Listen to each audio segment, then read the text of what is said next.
সকলকে জয় যিশু। প্রভু যিশুর আসি আমরা বন্দনা করি, আমরা প্রার্থনা করি, আমরা বলি यीशु मसीह तेरे जैसा है कोई नहीं, तेरे चरणों में झुके आसमां और महिमा गाए जमीन।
বোনেরা, এই সময়ে আসি আমরা প্রভু যিশুর আত্মাতে তার কাছে প্রার্থনা করি, তার সাথে আমরা কথা বলি যে প্রভু যিশু আমাদের উপরে দয়া করো, তুমি দয়াবান, মর্তে কারো শক্তি নাহি আমায় নিস্তার করিবার, যিশু ছাড়া কারো শক্তি নাহি আমায় নিস্তার করিবার।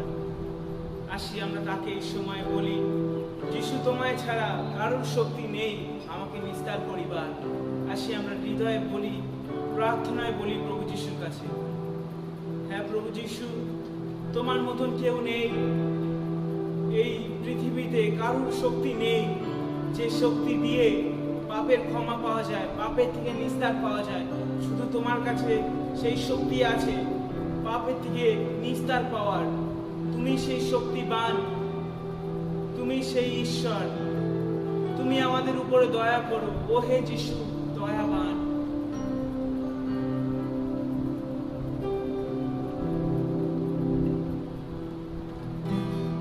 দয়া করো আমার উপর, ও হে যিশু দয়াবান।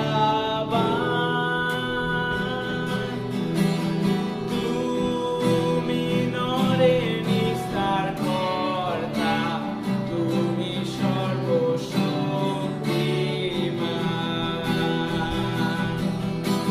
শোনো যিশু, শোনো যিশু, শোনো আমার নিবেদন, শোনো আমার নিবেদন।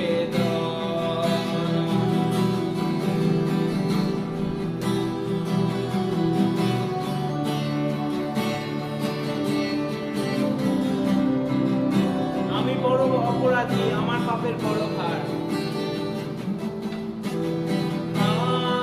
আমি বড় অপরাধী, আমার পাপের বড় ভার।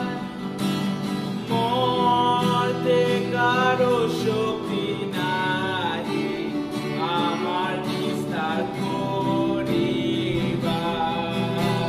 যিশু ছাড়া, যিশু ছাড়া কারো নাহি শক্তি নিস্তার করিবার, শক্তি নিস্তার করিবার।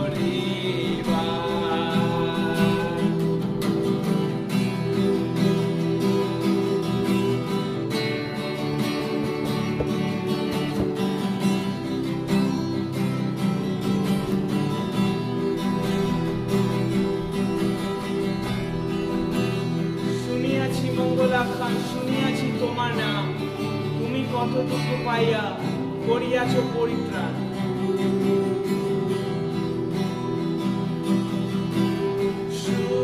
শুনিয়াছি মঙ্গলাখ্যান, শুনিয়াছি তোমার নাম, তুমি কত দুঃখ পাইয়া করিয়াছ পরিত্রাণ।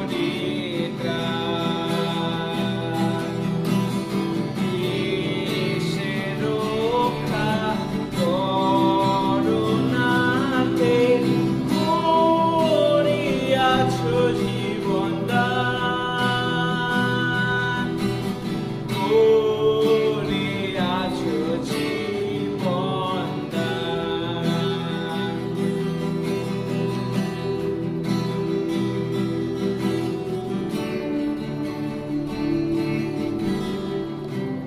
হ্যাঁ প্রভু যিশু, তুমি আমাদের কত দুঃখ পেয়ে আমাদের পরিত্রাণ দেওয়ার জন্য তুমি জীবন দান করেছো, তুমি আমাদের তোমার রক্তে ধৌত করে দিয়েছো।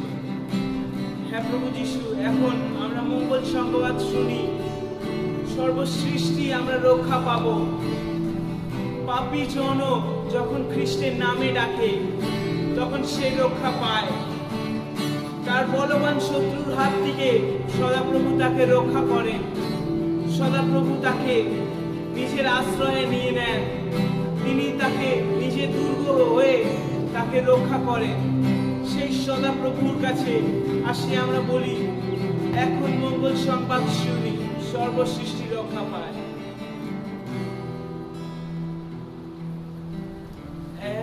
এখন মঙ্গল সংবাদ শুনি, সর্বসৃষ্টি ভরসা পায়। আমি আইসি অন্যের বলি, রক্ষা হয় খ্রিস্টের কৃপায়। পাপী জন খ্রিস্টের নামে নিবেদিলে রক্ষা পায়।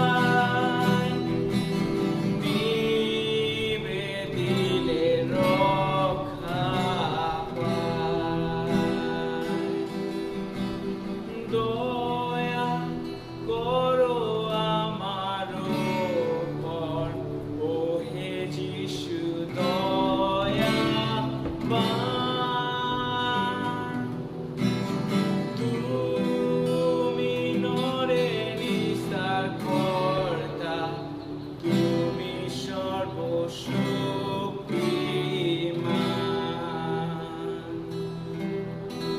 শুনো যিশু, শুনো যিশু, শুনো আমার নিবেদন। শুনো আমার নিবেদন।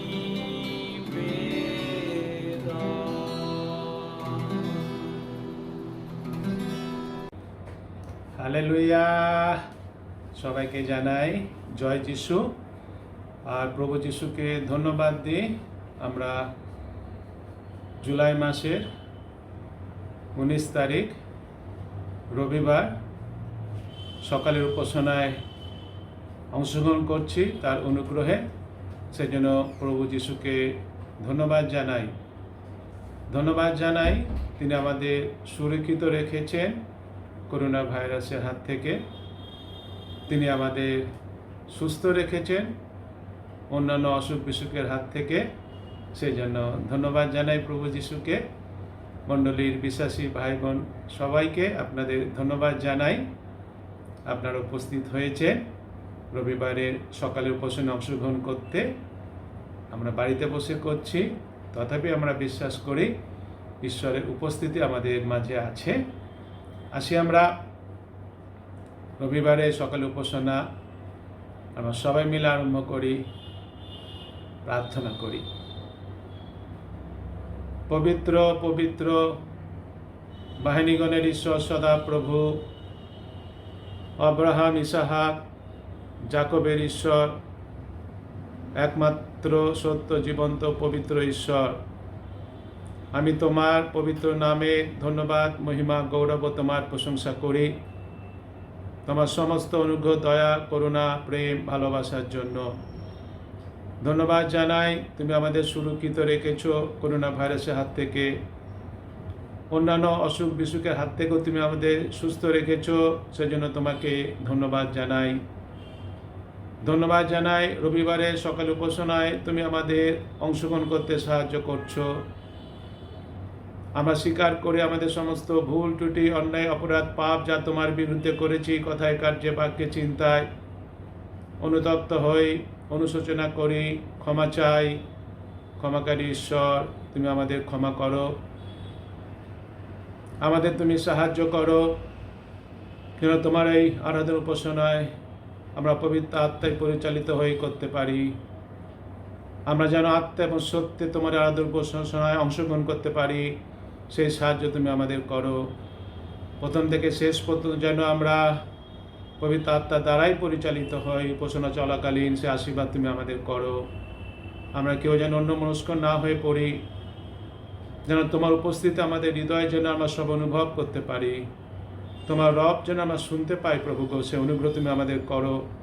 আর উপাসনা চলাকালীন যা কিছু করবো আমরা যেন তোমার উদ্দেশ্যেই করি, আর প্রত্যেকটি যেন ঊর্ধ্বে স্বর্গে তোমার কাছে গ্রাহ্য হয়, আর তোমার আশীর্বাদ যেন আমাদের সবার জীবনে নেমে আসে। সৌরজ্ঞ দয়া করে কৃপা তুমি করো। মণ্ডলীর প্রত্যেকটা বিশ্বাসী ভাই বোনকে তুমি প্রচুর প্রচুর আশীর্বাদ করো। সকল ধন্যবাদ, মহিমা, গৌরব, প্রশংসা তোমাকে দিয়ে ধন্যবাদ সহকারে এই প্রার্থনা যিশুর নামে চাই, আমেন। আসি আমরা ঈশ্বরের বাক্য একসাথে পাঠ করি। গীত সংহিতা 122 অধ্যায়। আমি আনন্দিত হইলাম যখন লোকে আমাকে বলিল, চলো আমরা সদাপ্রভুর গৃহে যাই। হে জেরুসালেম, তোমার দ্বারের ভিতরে আমাদের চরণ দণ্ডায়মান হইল। হে জেরুসালেম, তুমি নির্মিত হইয়াছ একত্র সংযুক্ত নগরের ন্যায়। সেই স্থানে বংশ সকল, সদাপ্রভুর বংশ সকল উঠে ইসরায়েলের দত্ত সাক্ষ্যের নিমিত্ত, সদাপ্রভুর নামে স্তব করিবার জন্য। কেননা সেই স্থানে বিচারক সিংহাসন সকল, দাউদ কুলের সিংহাসন সকল স্থাপিত। তোমরা জেরুসালেমে শান্তি প্রার্থনা করো। যাহারা তোমাকে প্রেম করে তাহাদের কল্যাণ হোক। তোমার প্রাচীরের মধ্যে শান্তি হোক, তোমার অট্টালিকা সমূহের মধ্যে কল্যাণ হোক। আমার ভ্রাতাদের ও মিত্রগণের অনুরোধে আমি বলিব, তোমার মধ্যে শান্তি বর্তুক। আমাদের ঈশ্বর সদাপ্রভুর গৃহের অনুরোধে আমি তোমার মঙ্গল চেষ্টা করিব। আমেন। ঈশ্বর তার আপন পবিত্র। আসি আমরা সবাই মিলে একসাথে প্রেরিতের বিশ্বাস সূত্র বলি। আমি ঈশ্বরে বিশ্বাস করি, যিনি স্বর্গ পৃথিবীর সৃষ্টিকর্তা, সর্বশক্তিমান পিতা এবং তাহার একমাত্র পুত্র আমাদের প্রভু যীশু খ্রিস্টে, যিনি পবিত্র আত্মার দ্বারা গর্ভস্থ হইলেন, কুমারী মরিয়ম হইতে জন্মিলেন, পন্তীয় পিলাতের সময়ে দুঃখ ভোগ করিলেন, ক্রুশবিদ্ধ হইলেন, মরিলেন ও কবরস্থ হইলেন, তৃতীয় দিবসে মৃতদের হইতে পুনরায় উঠিলেন, স্বর্গে আরোহণ করিলেন এবং সর্বশক্তিমান পিতা ঈশ্বরের দক্ষিণ পার্শ্বে বসিয়া আছেন। তথা হইতে জীবিত মৃতদের বিচার করিতে আসিবেন। আমি পবিত্র আত্মায়, পবিত্র সর্বজনীন মণ্ডলীতে, সাধুদের সহভাগিতায়, পাপ মোচনে, শরীরের পুনরুত্থানে ও অনন্ত জীবনে বিশ্বাস করি। আমেন। আমি সবাইকে মণ্ডলী বিশ্বাসী ভাই বোনকে জানাই জয় যিশু। এবং মণ্ডলী বিশ্বাসী ভাই বোন আপনারাও পাশে যারা আছে তাদের বলুন জয় যিশু। আর একে অপরকে বলি আসি আমরা। আমি বলি প্রথমে, মণ্ডলী বিশ্বাসী ভাই বোন আপনাদের সবাইকে যিশু ভালোবাসেন, আমিও আপনাদের ভালোবাসি। আপনারাও পাশে যারা আছেন তাদের বলুন যিশু আপনাকে ভালোবাসে, আমিও আপনাকে ভালোবাসি।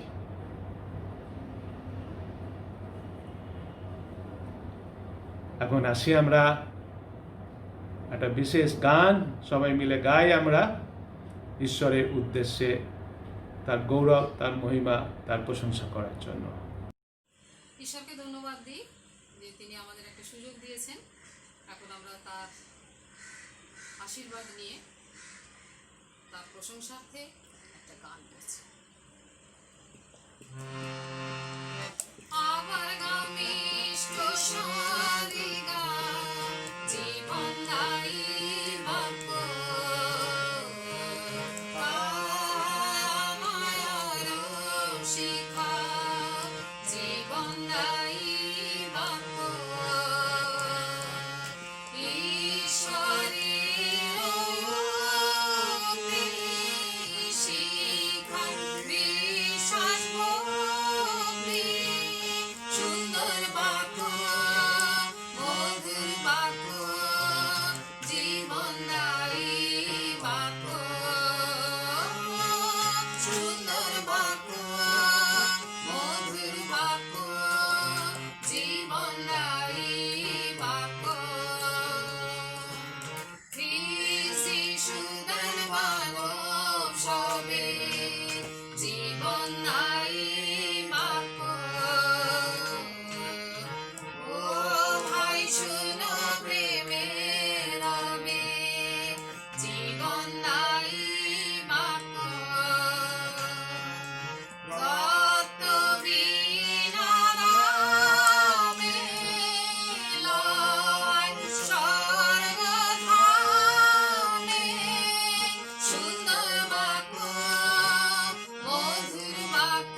আসি আমরা প্রার্থনায় যাই।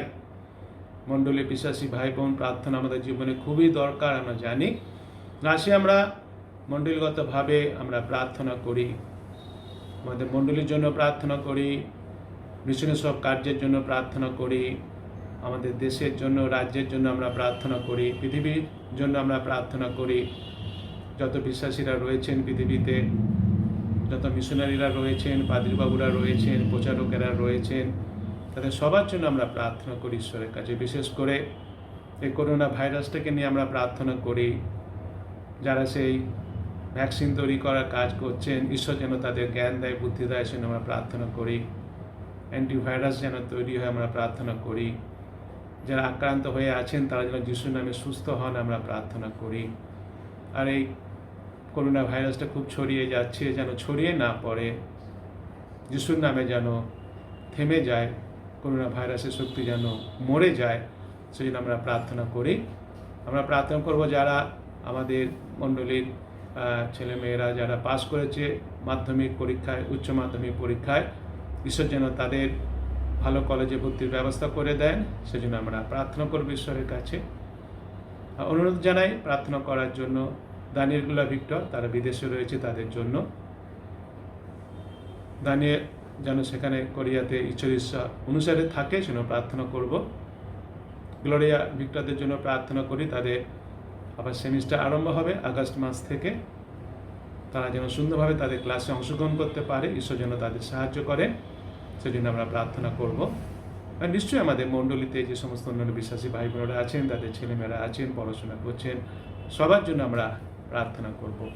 আসি আমরা প্রার্থনা করি ঈশ্বরের কাছে, বিশ্বাসে যে তিনি প্রার্থনা শ্রবণকারী ঈশ্বর, তিনি প্রার্থনা শুনবেন এবং প্রার্থনাদাতা ঈশ্বর, তিনি প্রার্থনা নিশ্চয়ই দেবেন। সেজন্য প্রার্থনা করে আজকে বাক্যের জন্য প্রার্থনা করব, যেন ঈশ্বর আমাদের সবাইকে অনুগ্রহ করেন। বিশেষ করে আমার জন্য যেন ঈশ্বরের অনুগ্রহতে পবিত্র আত্মা যেন সে বাক্য প্রচারিত হয়, আমরা যেন সবাই সে বাক্যকে বিশ্বাস করে, বুঝে, গ্রহণ করে বাক্য জীবনযাপন করে ঈশ্বরের আশীর্বাদ পাই, সেজন্য আমরা প্রার্থনা করি। আসি আমরা প্রার্থনাতে অংশগ্রহণ করি। Hallelujah, hallelujah, hallelujah. পিতা গো, তোমাকে ধন্যবাদ, ধন্যবাদ, ধন্যবাদ। পিতা গো, তুমি আশীর্বাদ করো, দয়া করো, কৃপা করো প্রভু, তুমি অনুগ্রহ করো প্রভু যিশু। আমাদের খ্রিস্ট ভাই বোনকে তুমি আশীর্বাদ করো প্রভু গো, আমাদের খ্রিস্ট ভাই বোন ছেলে মেয়েকে তুমি আশীর্বাদ করো প্রভু যিশু। আমাদের মিশন মণ্ডলী প্রভু ভাই বোনকে তুমি আশীর্বাদ করো প্রভু যিশু, আশীর্বাদ করো প্রভু গো। আমাদের করোনা ভাইরাস হাত দিয়ে রক্ষা করেছো প্রভু গো, তার জন্য তোমাকে ধন্যবাদ দিই প্রভু গো। যারা করোনা ভাইরাস থেকে আক্রান্ত হয়ে গেছে প্রভু গো, তাদেরকে তুমি সুস্থ করে দাও প্রভু যিশু। যারা হসপিটালে আছে প্রভু গো, তাদেরকে তুমি সুস্থ করো প্রভু গো।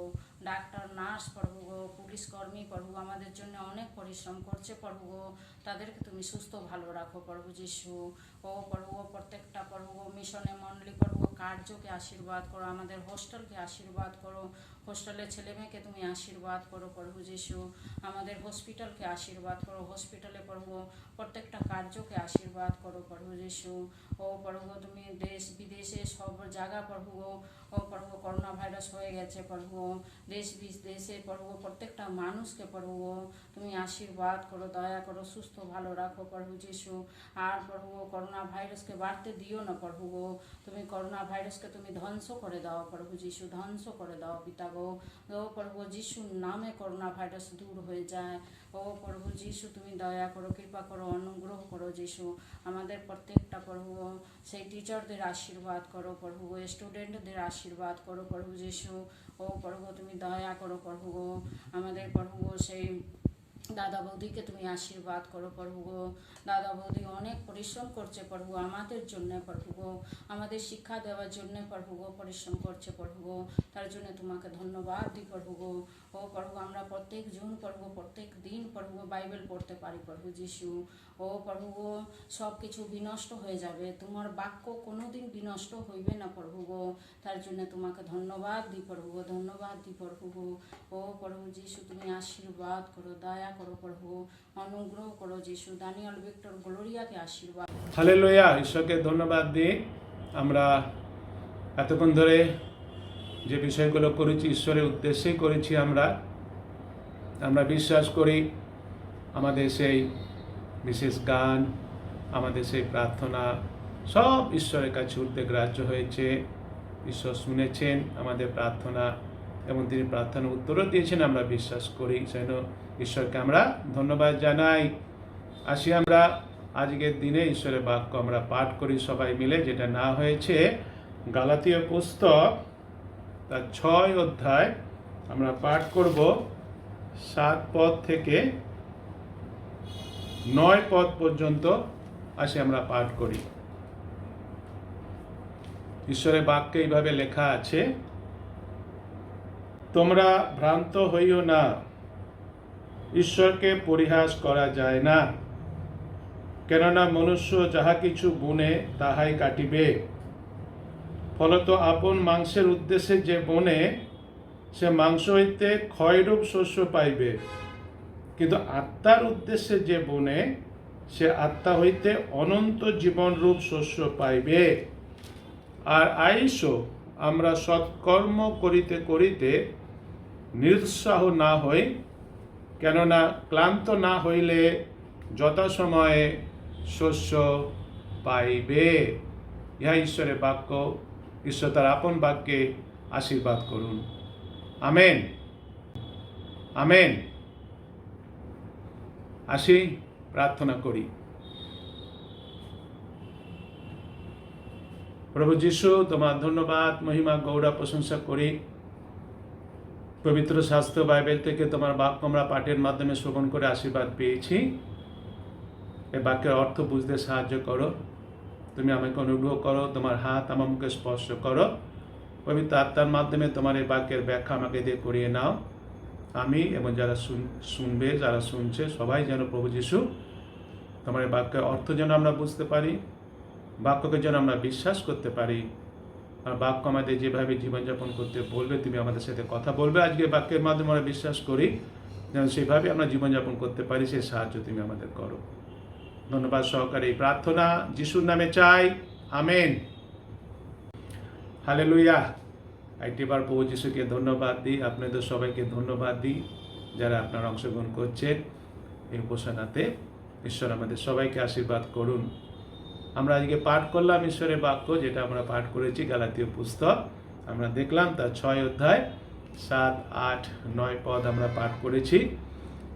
এই পদগুলিটা নিয়ে এসে আমরা আলোচনা করি। প্রভু যিশুকে আমরা ধন্যবাদ দিই। আর আবার একটাবার ধন্যবাদ দিই, তিনি আমাদের সুস্থ রেখেছেন, জীবিত রেখেছেন, করোনা ভাইরাস হাত থেকে সুরক্ষিত রেখেছেন, তার জন্য তাকে আমরা সত্যি ধন্যবাদ জানাই। একটা প্রবাদ আছে, সেই প্রবাদটা বলে যে যে প্রথম যে মুঠো আমরা খাই, সেই এক মুঠো প্রথম মুঠোতে কিন্তু পেট ভরে না। পেট ভরে কি? পেট ভরে না। একটা প্রবাদ আছে। সঙ্গে সঙ্গে আমরা যদি দেখি যে সমস্ত দেশে বরফ পড়ে, যে সমস্ত দেশে, আমাদের ভারতবর্ষ পড়ে, যদিও আমাদের এখানে না পড়লেও ভারতবর্ষে অনেক রাজ্যে বরফ পড়ে, সেই সমস্ত দেশে যেখানে বরফ পড়ে, যেখানে পড়ুক না কেন, সেখানকার ছেলেমেয়েরা কি করে, তাদের একটা স্বভাব আছে, সে বরফ নিয়ে তারা কি করে, খেলা করে। এবং সাধারণত দেখা গেছে তারা যখন বরফ নিয়ে খেলা করে, তখন তারা কি তৈরি করে, মানুষ তৈরি করে, তাই না? খেলা করতে করতে তারা বরফ নিয়ে মানুষ তৈরি করে। কিন্তু যদি আমরা লক্ষ্য করে দেখব, আমরা দেখেছি নিশ্চয়ই, যখন তারা সে বরফটা নিয়ে তৈরি করছে মানুষ খেলার ছলে, সঙ্গে সঙ্গে কি বরফ দিয়ে সে মানুষ তৈরি হয়ে যায়? না, সঙ্গে সঙ্গে হয়ে যায় না। এতে কি লাগে? এতে সময় লাগে। করতে করতে করতে করতে তারপরে দেখা গেল হঠাৎ একটা কিসের তৈরি হলো, একটা মানুষ তৈরি হলো। সময় লাগে, তাই না? সঙ্গে সঙ্গে হট করে হয়ে যায় না। আমরা ম্যারাথন দৌড় জানি নিশ্চয়ই, ম্যারাথন দৌড় আমরা শুনেছি হয়তো। এই ম্যারাথন দৌড়টা খুব লম্বা দৌড় হয়, খুব লম্বা দৌড় হয়। এবং ম্যারাথন দৌড়ে অনেকেই অংশগ্রহণ করেন, অনেকেই। এবং যেহেতু অনেকেই অংশগ্রহণ করে, সেজন্য কি হয়, যেখান থেকে দৌড়টা আরম্ভ হচ্ছে, যে লাইন থেকে দৌড়টা আরম্ভ হচ্ছে, আর যেহেতু অনেকেই অংশগ্রহণ করছেন, সেই জন্য সেইখানে সবাই মিলে একসাথে অংশগ্রহণ করতে পারে, একসাথে দাঁড়াতে পারে না, কেননা এত বেশি লোক সেখানে থাকে। কিন্তু যদি আমরা দেখি যে তারপরে তো দৌড় আরম্ভ হয়ে যাওয়ার পরে শেষ লাইন, মানে যেখানে গিয়ে পৌঁছাতে হবে, সেই শেষ লাইনে আমরা দেখতে পাই যে খুব বেশি লোক গিয়ে পৌঁছায় না, মাত্র অল্প কয়েকজন গিয়ে পৌঁছায় শেষ লাইনে, বেশি লোক থাকে না। এর কারণটা কি? এর কারণটা হচ্ছে তারা আরম্ভ করে ঠিকই, কিন্তু মাঝপথে তারা হারিয়ে যায়, মাঝপথে তারা গিভ আপ করে দেয়, চলে যায় তারা, আর তারা শেষ পর্যন্ত দৌড়ায় না। আসি আমরা আজকে যে বাক্যটা পড়েছি সে বাক্য অনুসারে আমাদের এই বিশ্বাসী যে আমরা, আমাদের বিশ্বাসীদেরও জীবনটা হচ্ছে একটা দৌড়, বিশ্বাসীদের দৌড়। ঠিক সেইরূপ অনেকে আছি আমরা বিশ্বাসীরা, আমরা কি করি, বিশ্বাসের দৌড়ে আমরা অংশগ্রহণ করি অনেকেই, অর্থাৎ আমরা বিশ্বাসে জীবনযাপন আরম্ভ করি আমরা অনেকেই, অনেক বিশ্বাসীরা। কিন্তু দুঃখের বিষয় হচ্ছে বিশ্বাসে জীবনযাপন আরম্ভ করি যদিও, কিন্তু শেষ পর্যন্ত আমরা যাই না, আমরা মাঝপথেই আমরা হারিয়ে যাই, শেষ পর্যন্ত আমরা কি থাকি না, শেষ পর্যন্ত আমরা বিশ্বাস নিয়ে দৌড়াই না, শেষ পর্যন্ত আমরা বিশ্বস্ত থাকি না। অর্থাৎ প্রথম খুব বিশ্বস্তভাবে জীবনযাপন করছি, যিশুর বাক্য অনুযায়ী জীবনযাপন করছি, যিশুর আদেশ আমরা মেনে চলছি প্রথম, তারপরে আস্তে আস্তে কী হয়, এটা ঘটনা আমরা দেখেছি বিশ্বাসী আমাদের জীবনে, আস্তে আস্তে যিশুর বাক্য থেকে আমরা সরে যাই, তার আদেশ আমরা সেভাবে পালন করছি না, যেটা তিনি বারণ করেছেন জানি তথাপি সেটা আমরা করছি, যেখানে যেতে তিনি আমাদের বারণ করছে আমরা জানি তথাপি সেখানে আমরা যাচ্ছি। এইভাবে আমরা অনেক সময় কি করি, আমাদের সেই বিশ্বাসের জীবনটাকে আরম্ভ করা সত্ত্বেও আমরা কিন্তু শেষ পর্যন্ত বিশ্বস্ত থাকি না, শেষ পর্যন্ত বিশ্বস্ত থাকি না, মাঝপথে আমরা অবিশ্বস্ত হয়ে পড়ি। প্রভু যীশু খ্রিস্ট যখন এই পৃথিবীতে ছিলেন, তিনি একটা উদাহরণ দিয়েছিলেন, যে একজন বিচারক এবং একটা বিধবা সম্বন্ধে তিনি একটা উদাহরণ দিয়েছিলেন প্রার্থনার বিষয়ে বলতে গিয়ে। সেটা লেখা আছে লুক লিখিত সুসমাচার তার 18 অধ্যায় 1 থেকে 8 পদে সেই উদাহরণটা সেখানে লেখা আছে। এবং সেখানে যদি আমরা দেখি 8 পদে যে কথাটা লেখা আছে, 8 পদ পুরোটা পড়ার দরকার নেই, আমি 8 পদটা পড়ছি। 8 পদে যিশু যেটা বললেন, তিনি বলছেন এখানে 8 পদে কি, আমি তোমাদিগকে বলিতেছি তিনি শীঘ্রই তাহাদের পক্ষে অন্যায়ের প্রতিকার করিবেন, কিন্তু মনুষ্যপুত্র যখন আসিবেন তখন কি পৃথিবীতে বিশ্বাস পাইবেন? এই কথাটা বলার মাধ্যমে যিশু এখানে যে উদাহরণ দিয়েছিলেন না, আমরা প্রথমেই বললাম যে একজন বিধবা, একজন সে বিচারকর্তার উদাহরণ, তার মাধ্যমে তিনি কথাটা বলেছিলেন। এখানে তিনি যে কথাটা বলছেন বা যে কথা তিনি বলেছেন সেটা হচ্ছে যে তিনি, অর্থাৎ প্রভু যীশু শীঘ্রই অন্যায়ের প্রতিকার করবেন, নিশ্চয়ই তিনি অন্যায়ের প্রতিকার করবেন। তারপরে যিশু এটা বলতে চাইছেন, তারপরে যিশু যখন দ্বিতীয় আগমন হবে তখন কি বিশ্বাসীরা স্থির থাকবে? সেটাই যিশুর কিন্তু প্রশ্ন ছিল এই 8 পদে, লোক লিখিত সুসমাচার তার 18 অধ্যায়ে 8 পদে, এটাই ছিল প্রভু যীশু খ্রিস্টের প্রশ্ন। প্রভু যীশু নিশ্চয় অন্যায়ের প্রতিকার করবেনই করবেন, তিনি করবেন, এই বিষয়ে কোনো সন্দেহ নেই। কিন্তু সমস্যা যেটা সেটা হচ্ছে বেশিরভাগ বিশ্বাসীরা শেষ পর্যন্ত স্থির থাকে না। বিশ্বাসে স্থির থাকতে হবে আমাদের, কিন্তু দুঃখের বিষয় বেশিরভাগ বিশ্বাসী আমরা বিশ্বাসে স্থির থাকি না, মাঝপথে অনেক বিশ্বাসীরা হারিয়ে যায়। বিশ্বাসী ভাই বোন, আমরা জানি সেই 10 কুমারীর উদাহরণও প্রভু যীশু দিয়েছিলেন, তাই না? আমরা জানি সে 10 কুমারী তারা কি করেছিল, তারা বিশ্বাসে তারা যাত্রা আরম্ভ করেছিল, কার সাথে মিলিত হবে বলে, বরের সাথে মিলিত হবে বলে তারা বিশ্বাসে যাত্রা আরম্ভ করেছিল যদিও, কিন্তু আমরা জানি মাত্র 5 জন শেষ পর্যন্ত গিয়েছিল, বরের সাথে সম্মিলিত হয়েছিল, বরের সাথে ঘরে প্রবেশ করেছিল, কিন্তু আর 5 জন তারা করতে পারেনি, প্রস্তুত ছিল না, তারা মাঝপথে তারা হারিয়ে গেছিল। কিন্তু আজকে যে অংশটা আমরা পড়েছি গালাতীয় পুস্তক 6 অধ্যায় 7 থেকে 9 পদে, সেই জন্য এখানে আমাদের যেটা বলা হচ্ছে বিশ্বাসী ভাই বোন, যে শেষে ভালো ফল পেতে চাইলে বিশ্বাসী হিসেবে আমাদের কি কি করতে হবে সেই বিষয় নিয়ে আমি 2-1টা বিষয় বলি। কেন ভালো ফল তো আমাদের পেতে হবে, কিন্তু ভালো ফল কখন পাওয়া যায়? একদম শেষে গিয়ে ভালো ফল পেতে পারবো আমরা শেষ পর্যন্ত যদি আমরা বিশ্বাসে স্থির থাকি। সেই জন্য প্রথম বিষয় যেটা হচ্ছে শুরুটা ভালো করতে হবে,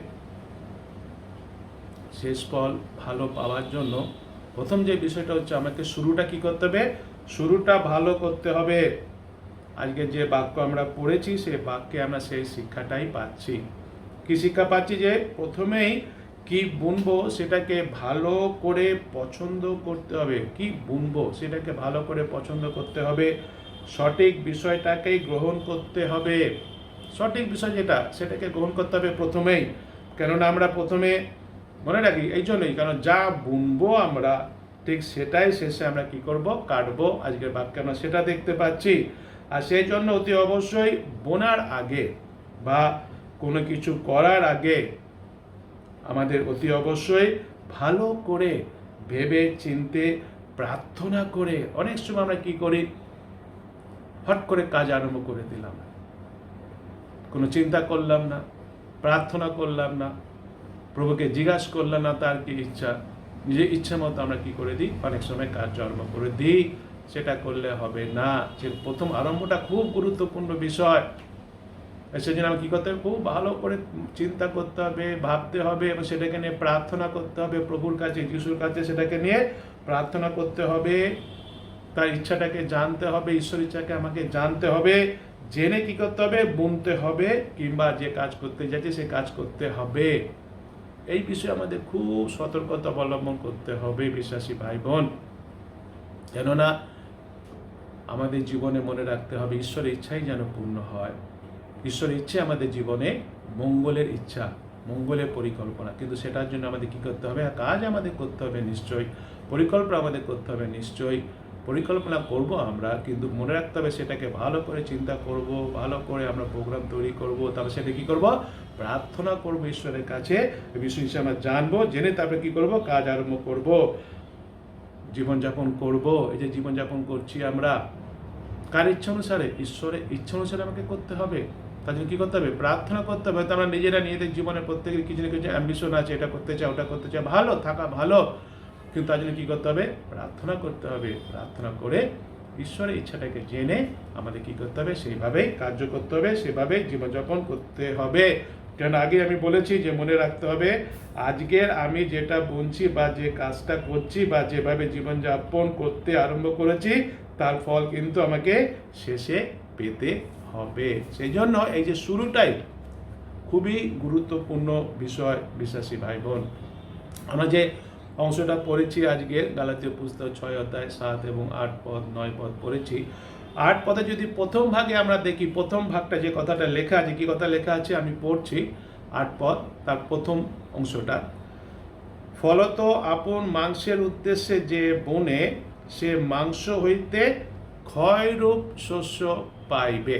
এই যে কথাটা এখানে লেখা আছে, কথাটা মানে কি হচ্ছে, আমরা কেবলমাত্র নিজেদের মাংসের জন্য বুনি, নিজেদের মাংসের জন্য কাজ করি, তার মাধ্যমে আমরা যাই পাই না কেন তা কোনোদিন চিরস্থায়ী হবে না, তা কোনোদিন চিরস্থায়ী হতে পারে না, তা ধ্বংস হয়ে যাবে, ক্ষয় হয়ে যাবে, শেষ হয়ে যাবে।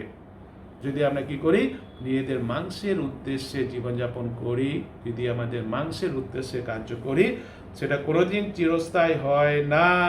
আর এই যে কথাটা বলা হচ্ছে যে আপন মাংসের উদ্দেশ্যে, অর্থাৎ তার কথাটা মানে হচ্ছে ভালো চাকরি, অনেক টাকা উপার্জন, নিশ্চয়ই এটা ভালো বিষয়, অ্যাম্বিশন থাকা ভালো, এটা ভালো বিষয়, কিন্তু আমাদের উদ্দেশ্যটা কি? কেন ভালো চাকরি চাইছি, কেন আরো টাকা পয়সা উপার্জন করতে চাইছি? অনেক সময় আমরা প্রার্থনা করি নিজেদের জন্য, প্রভু তুমি একটা ভালো চাকরি দাও, তুমি আমার মাইনে বাড়িয়ে দাও, যেন ভালো মাইনে পাই। আমাদের মা বাবারা, আমরাও সবসময় প্রার্থনা করি ছেলেমেয়েরা যেন ভালো চাকরি পায়, যেন অনেক টাকা মাইনে পায়। খারাপ এটা নয়, এটা ভালো বিষয়, কিন্তু কেন ভালো চাকরি আমি করতে চাইছি, কেন আমি অনেক টাকা উপার্জন করতে চাইছি, উদ্দেশ্যটা কি? কেবলমাত্র নিজের সুখ স্বাচ্ছন্দ্যের জন্য, নাকি ঈশ্বরের রাজ্যের বিষয়ের জন্য?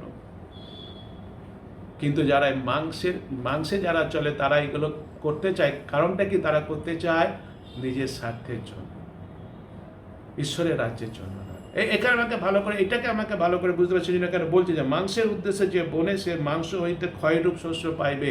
অর্থাৎ আমার উদ্দেশ্যটা যদি ভুল হয়, মাংসের উদ্দেশ্যে যদি আমরা কখনো এটা চিন্তা করব না যে তারা ভালো চাকরি তারা করবো না, ভালো মাইনে তারা পাবো না, সেটা বলা হচ্ছে না। এটা যদি উদ্দেশ্যটা যদি আমার ভুল হয়, কেবলমাত্র আমার জন্য যদি, আমার স্বার্থের জন্য যদি হয়, যদি মাংসের জন্য যদি হয়, আমি কিভাবে এটা উন্নতি করব, আমার হবে, আমার এইটা চিরস্থায়ী হবে না, এটা ভুল হবে, এটা ক্ষয় পেয়ে যাবে, সে কথা এখানে লেখা আছে, সে কথা আমরা এখানে দেখতে পাচ্ছি।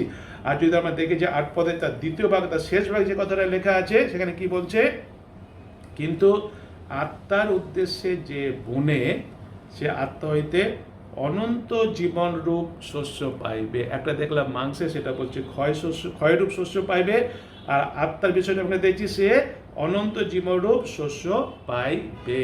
এখানে যে বিষয়টা আমরা এখানে দেখতে পাচ্ছি, পৌল আসলে এখানে যেটা বলেছে যে বিশ্বাসী হিসাবে আমাদের লক্ষ্য রাখতে হবে যে আমরা যেন অনন্তকালের জন্য যে আশীর্বাদ পাই, যার শেষ নেই, যার ধ্বংস নেই, আমাদের কি করতে হবে, যার ক্ষয় নেই, তার দিকে আমাদের লক্ষ্য রেখে আমাদের কি করতে হবে, আমাদের বুনতে হবে, তার দিকে লক্ষ্য রেখে আমাদের কাজ করতে হবে, তার দিকে লক্ষ্য রেখে আমাদের জীবনযাপন করতে হবে।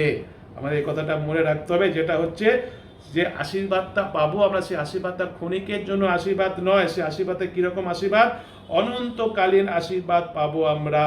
এই অনন্তকালীন আশীর্বাদ পাওয়ার জন্য আমাদের কিসের বশে চলতে হবে, আত্মার বশে চলতে হবে, আত্মার উদ্দেশ্যে আমাদের বুনতে হবে। সেই কথাটা আমরা দেখতে পাচ্ছি 8 অধ্যায় 8 পদে দ্বিতীয় ভাগে সে কথাটা লেখা আছে। অর্থাৎ কি করতে হবে, আমাদের আত্মায় জীবনযাপন করতে হবে, আত্মায় আমাদের পরিচালিত হতে হবে।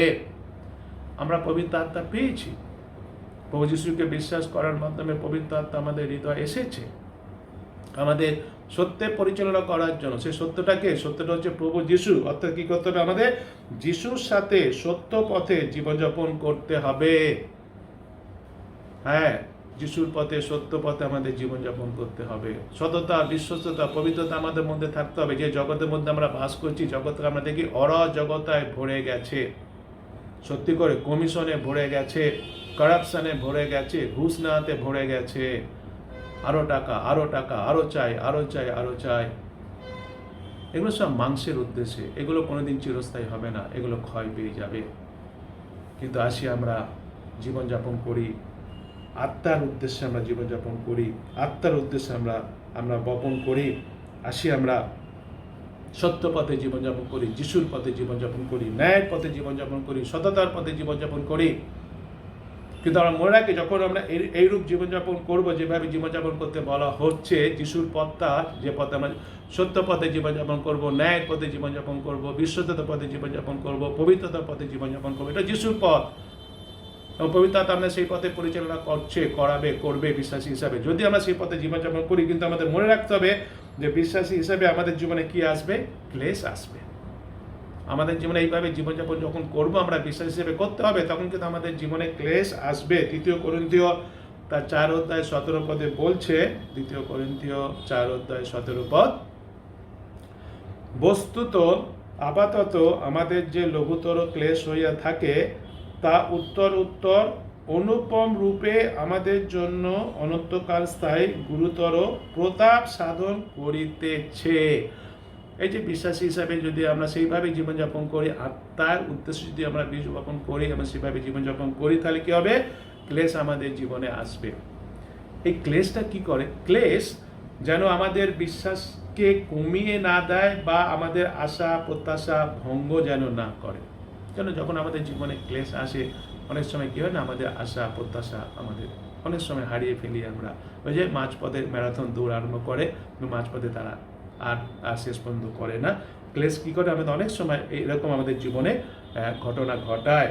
আমাদের ক্লেশের সময় অতি অবশ্যই গভীরভাবে বুঝতে হবে একটা বিষয়। সেই বিষয়টা হচ্ছে যে আমাদের জীবনে এই ক্লেশের একটি উদ্দেশ্য আছে। এই যে বিশ্বাস হিসেবে আমরা জীবনযাপন করছি এবং যে ক্লেশের মধ্যে দিয়ে আমরা যাচ্ছি, এই যে বললাম যে 2 কোরিন্থীয় 4 অধ্যায় 17 পদে যেটা বলছে, একটা উদ্দেশ্য আছে। এই পদেই লেখা আছে, সেই উদ্দেশ্যটিকে সে পদেই লেখা আছে। আমরা মর্নিং প্রেয়ারে এর আগে আমরা পড়েছিলাম, আমরা বুধবারে আমরা পড়ছি, যেটা যে 2 কোরিন্থীয় আমরা 4 অধ্যায় আমরা পড়েছিলাম, 17 পদ আমরা সেখানে আলোচনা করেছিলাম। যারা শুনেছেন আপনারা শুনেছেন, তবুও আজকে দেখি যে বলা হচ্ছে যে একটা উদ্দেশ্য আছে। উদ্দেশ্যটা কি, প্রথমত হচ্ছে ক্লেশ সমস্যা আমাদের মনে করিয়ে দেয় যিশু যে কষ্ট করেছেন আমাদের জন্য, সেই কথা। হ্যাঁ, আমরা যখন ক্লেশ পাচ্ছি, সমস্যার মধ্যে পড়ছি, তখন আমাদের স্মরণে আসে যিশু আমাদের থেকে আরো কত কি পেয়েছেন, কষ্ট পেয়েছেন আমাদের জন্য। দ্বিতীয়ত হচ্ছে আমাদের অহংকার করা থেকে দূরে রাখে। অনেক সময় আমরা অহংকার করার চেষ্টা করি, কিন্তু যখন ক্লেশের মধ্যে আমরা পড়ি তখন অহংকার করা থেকে দূরে থাকি। তৃতীয়ত হচ্ছে এটা আমাদের সংক্ষিপ্ত জীবনের দূরে দেখতে সাহায্য করে। আমাদের জীবনটা অধিক বলযুক্ত হলে বাইবেল কি বলে 80 বছর, কিন্তু সেটাই আসলে আমাদের দূরে দেখতে সাহায্য করে। চতুর্থত হচ্ছে আমাদের বিশ্বাসকে অন্যের কাছে প্রমাণ দেয়। হ্যাঁ, ক্লেশের মধ্যেও যখন আমরা বিশ্বাসে রয়েছি তখন কি করছে, অন্যদের কাছে আমাদের যে বিশ্বাস সেটা কি দিচ্ছে, সেটাকে প্রমাণ দিচ্ছে। এবং পঞ্চমত হচ্ছে এটা আমাদের জীবনে ঈশ্বরের শক্তিকে প্রদর্শন করতে সুযোগ দেয়। হ্যাঁ, এই যে ক্লেশের মধ্যে আমরা বিশ্বস্ত আছি, তার মাধ্যমে ঈশ্বর তার শক্তিটাকে কি করছেন, প্রদর্শন করছেন বিশ্বাসী ভাই বোন। সেই জন্য যখন আমরা বিশ্বাসী হওয়া সত্ত্বেও ক্লেশে সমস্যায় পড়তে হবে আমাদের। আমরা সবাই মনে করি আমি তো বিশ্বাসী, যিশুকে আমি বিশ্বাস করি, কেন আমাকে ক্লেশে পড়তে হচ্ছে, সমস্যায় পড়তে হচ্ছে। এটা আমরা সম্পূর্ণ ভুল কথা বলি, কিন্তু এটাই আমাদের জেনে রাখা দরকার যে আমরা বিশ্বাসী বলেই, যিশুর পথে জীবনযাপন করছি বলেই, পবিত্র আত্মায় পরিচালিত হয়ে জীবনযাপন করছি বলেই আমাদের কিসে পড়তে হবে, এই ক্লেশে আমাদের সমস্যায় পড়তে হবে। যখন আমরা এই সমস্ত ক্লেশের সমস্যার মধ্যে পড়ি সত্ত্বেও আমাদের কি মনে রাখতে হবে যে এটা বড় সুযোগ আমাদের জীবনে এই 5টা বিষয়ে উপকার হওয়া কিংবা উপকার পাওয়া, যে 5টা বিষয় নিয়ে আলোচনা করলাম। এটা আমাদের জীবনে আমাদের কি করতে হবে, মনে রাখতে হবে বিশ্বাসী ভাই বোন। আর বিশ্বাসী হিসাবে যে আমরা যা পড়ছি না, যে যেটা বলেছে সেটাই কাটবে। আমরা যেহেতু বিশ্বাসী, সেজন্য বিশ্বাসী হিসেবে আমরা নিশ্চয়ই জানি যে আমরা সবাই কি করছি, আমরা সবাই ভালো জিনিসই বুনছি। কারণ আমরা কাকে বিশ্বাস করেছি, আমরা যিশুকে বিশ্বাস করি। যেহেতু আমরা যিশুকে বিশ্বাস করি, তো সেহেতু আমরা নিশ্চয়ই ভালো বিষয় আমরা বুনছি, ভালো কাজ আমরা করছি। বাইবেলে বলে যখন আমরা যিশুকে বিশ্বাস করি তখন আমরা নতুনীকৃত হই। সে কথা বলে না 2 কোরিন্থীয় তার 5:17 পদে, 2 কোরিন্থীয় 5:17 পদে সেই কথা বলে। কি বলে, ফলত কেউ যদি খ্রিস্টে থাকে সে নূতন সৃষ্ট হইল। সে কি সৃষ্টি হলো, নতুন সৃষ্ট হইল। এই যে এখানে বলা হচ্ছে যে নতুন সৃষ্টি হলো, এখানে আমাদের নতুন হয়েছি বলে যে ঘোষণা করা হয়েছে, অর্থাৎ কি পেয়েছি আমরা, নতুন জমি আমরা পেয়েছি। নতুন জমি আমরা পেয়েছি। সে নতুন জমিটা কি, আমাদের হৃদয়। হালেলুয়া। হ্যাঁ, আমাদের হৃদয় হচ্ছে সেই নতুন জমি, উত্তম জমি। আমাদের সেই হৃদয় হচ্ছে বিশ্বাসী ভাই বোন। এখন এই উত্তম জমিতে উত্তম বীজ বপন করতে হবে। আমাদের হৃদয়তে এখন উত্তম জমি হয়েছে। হালেলুয়া। কারণ আমরা নতুনীকৃত হয়েছি, নতুন জমি আমরা পেয়েছি, সেই হৃদয় উত্তম জমি আমরা পেয়েছি। এখন উত্তম জমিতে আমাদের কি করতে হবে, উত্তম বীজ আমাদের বপন করতে হবে। এবং আমরা জানি কি সে উত্তম বীজ, আমরা সবাই জানি সে উত্তম বীজ হচ্ছে ঈশ্বরের বাক্য, হচ্ছে সে উত্তম বীজ। আমেন। হ্যাঁ, ঈশ্বরের বাক্য হচ্ছে উত্তম বীজ। কিন্তু সেই উত্তম বীজকে আমাদের তো সেই হৃদয় জমিতে তো বপন করতে হবে। সেই জন্য কি করতে হবে, প্রত্যেক দিন ঈশ্বরের বাক্য পড়তে হবে বিশ্বাসী ভাই বোন। ঈশ্বরের বাক্যকে মেমোরাইজ, অর্থাৎ ঈশ্বরের বাক্যকে মুখস্থ করে রাখতে হবে প্রত্যেক দিন। এটা আমাদের অভ্যেস তৈরি করতে হবে। জমিতে বীজ বোনার পর যত্ন নিতে হবে। ঈশ্বরের বাক্য পড়ছি, ঈশ্বরের বাক্য মুখস্থ করছি, মেডিটেশন করতে হবে, ঈশ্বরের বাক্যটাকে নিয়ে ধ্যান করতে হবে, যত্ন নিতে হবে, জল দিতে হবে। সেটা কি করে করি, প্রার্থনা করতে হবে, বাইবেল পড়তে হবে, প্রার্থনা করতে হবে। আমরা গান করি না, বাইবেল পড়ো আর প্রার্থনা করো হবে শক্তিমান। হ্যাঁ, সেই জন্য কি করতে হবে, ঈশ্বরের বাক্যকে পড়তে হবে, ঈশ্বরের বাক্যকে মুখস্থ করে রাখতে হবে। এবং তারপরে আমাদের কি করতে হবে, সেই বীজ যাতে সুন্দরভাবে ফলে সেই জন্য তার যত্ন নিতে হবে, জল দিতে হবে। সেটা কি আমাদের কি করতে হবে, প্রার্থনা করতে হবে, পবিত্র আত্মার জন্য আমাদের প্রার্থনা করতে হবে। কিন্তু উল্টো দিকে যদি আমরা বাইবেল না পড়ি, যদি আমরা প্রার্থনা না করি, তাহলে কি হবে, তাহলে কিন্তু যে উত্তম জমি আমরা পেয়েছি, আমাদের হৃদয়, যেটাকে বলা হচ্ছে উত্তম জমি আমরা পেয়েছি যিশুকে গ্রহণ করার মাধ্যমে, সেই উত্তম জমিতে অর্থাৎ আমাদের হৃদয়ে শয়তান এসে মন্দ বীজ বপন করে দেবে। মন্দ বীজ বপন করে দেবে বিশ্বাসী ভাই বোন। এটা আমাদের ভালো করে মনে রাখতে হবে যে সে মন্দ বীজ এসে কি করে দেবে, শয়তান বপন করে দেবে। খালি আমরা কোনটা লাভ হবে, খালি আমার কোনটা লাভ হবে সেই দিকে লক্ষ্য লাগবো, স্বার্থপরের মতো জীবনযাপন করব। বিশ্বাস হিসেবে আমাদের কিন্তু অনেক স্বার্থ ত্যাগ করতে হবে। কিন্তু যখন আমরা এই যে বাইবেল পড়ছি না, যখন আমরা প্রার্থনা করছি না, তখনই কি হয়, তখনই বিশ্বাসীদের মধ্যে দেখা যায় এই বিষয়টা, শয়তান এসে তখন মন্দ বীজ বপন করে দেয়। তখন সেই বিশ্বাসী হওয়া সত্ত্বেও আমরা স্বার্থপর হয়ে যাই, কারণ নিজেদের মতো চিন্তা করি কিভাবে আমি আরো টাকা পয়সা উপায় করব, কিভাবে আমি আরো ভালো চাকরি করব, কিভাবে আমার উন্নতি হবে। এইটা হচ্ছে সে মাংসের উদ্দেশ্যে বোনা। কে বুনে দেয়? এটা শয়তান এসে বুনে দেয় আমার এই জমিতে। কিন্তু আমার জমিতে উত্তম জমি, উত্তম বীজ বপন করেছি। ঈশ্বরের বাক্য পড়তে হবে, উত্তম বীজ। এবং সেটাকে বৃদ্ধি পাওয়ার জন্য আমাকে প্রার্থনা করতে হবে, বাইবেল পাঠ করতে হবে। এবং কী করতে হবে? আমাকে প্রার্থনা করতে হবে এবং আমাদের অনেক স্বার্থ ত্যাগ করতে হবে। স্বার্থপর হয়ে থাকলে আর হবে না। যিশুকে আমরা বিশ্বাস করেছি, যিশু আমাদের প্রভু, সে প্রভুকে আমাদের অনুসরণ করতে হবে। আমার প্রভু যে কে? আমার প্রভু হচ্ছে যিশু। হ্যাঁ, যিশুর নাম যেন গৌরবান্বিত হয়, উচ্চকিত হয়, তার রাজ্য যেন প্রতিষ্ঠিত হয়, তার দিকে আমাকে কি করতে হবে? বিশেষভাবে দৃষ্টি রাখতে হবে। কিন্তু যদি আমি কেবলমাত্র স্বার্থপরের মতো আমি কি করে উন্নতি করব, আমি কি করে আরো ভালো চাকরি করব, আমি কি করে আরো সুখে স্বাচ্ছন্দ্য আনন্দে থাকবো, শুধু কেবলমাত্র এই চিন্তা যদি আমি করি, তাহলে আমি আমার জন্য স্বার্থপরের মতো চিন্তা করছি, আমার প্রভুর কথা চিন্তা করছি না। প্রভু যিশু, তার কথা চিন্তা করছি না। প্রভু যিশুর কথা চিন্তা করতে হবে। আমার জীবনে ভালো চাকরি করি, তাতে কোনো অসুবিধা নেই, অনেক টাকা পয়সা উপায় করি, তাতে কোনো অসুবিধা নেই। কিন্তু এই ভালো চাকরি করার মাধ্যমে, ভালো টাকা পয়সা পাওয়ার মাধ্যমে, তার মাধ্যমে কি আমি প্রভু যিশুর গৌরব করছি?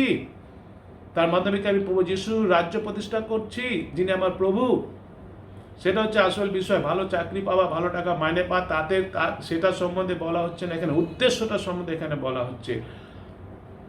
যে বীজটা বপন করা হয়েছে, যে হৃদয়টা আমি পেয়েছি, যীশু খ্রিস্ট আমাকে সে নতুন হৃদয় দিয়েছেন, আমাকে উত্তম জমি দিয়েছেন, আমাকে সেখানে যেন শয়তান এসে তার মন্দ বিষয় যেন পুড়ে না দেয়। যদি আমি স্বার্থপরের মতো জীবনযাপন করি, যে আমি খালি উন্নতি করবো, তাহলে কিন্তু বোঝা যাচ্ছে যে আমার মধ্যে কে বীজ বুনে দিয়ে গেছে? স্বার্থপরের বীজ বুনে দিয়ে গেছে শয়তান। কারণ আমি কি করছি না? আমি বাইবেল পড়ছি না, আমি প্রার্থনা করছি না। সেই জন্য বিশ্বাস হিসাবে আমাদের কি করতে হবে? বাইবেল পড়তে হবে, আমাদের প্রার্থনা করতে হবে। আমাদের নিজের স্বার্থের দিকে তাকালে হবে না। আমরা যদি শুধু নিজেদের স্বার্থের দিকে তাকাই, তাহলে কিন্তু আমরা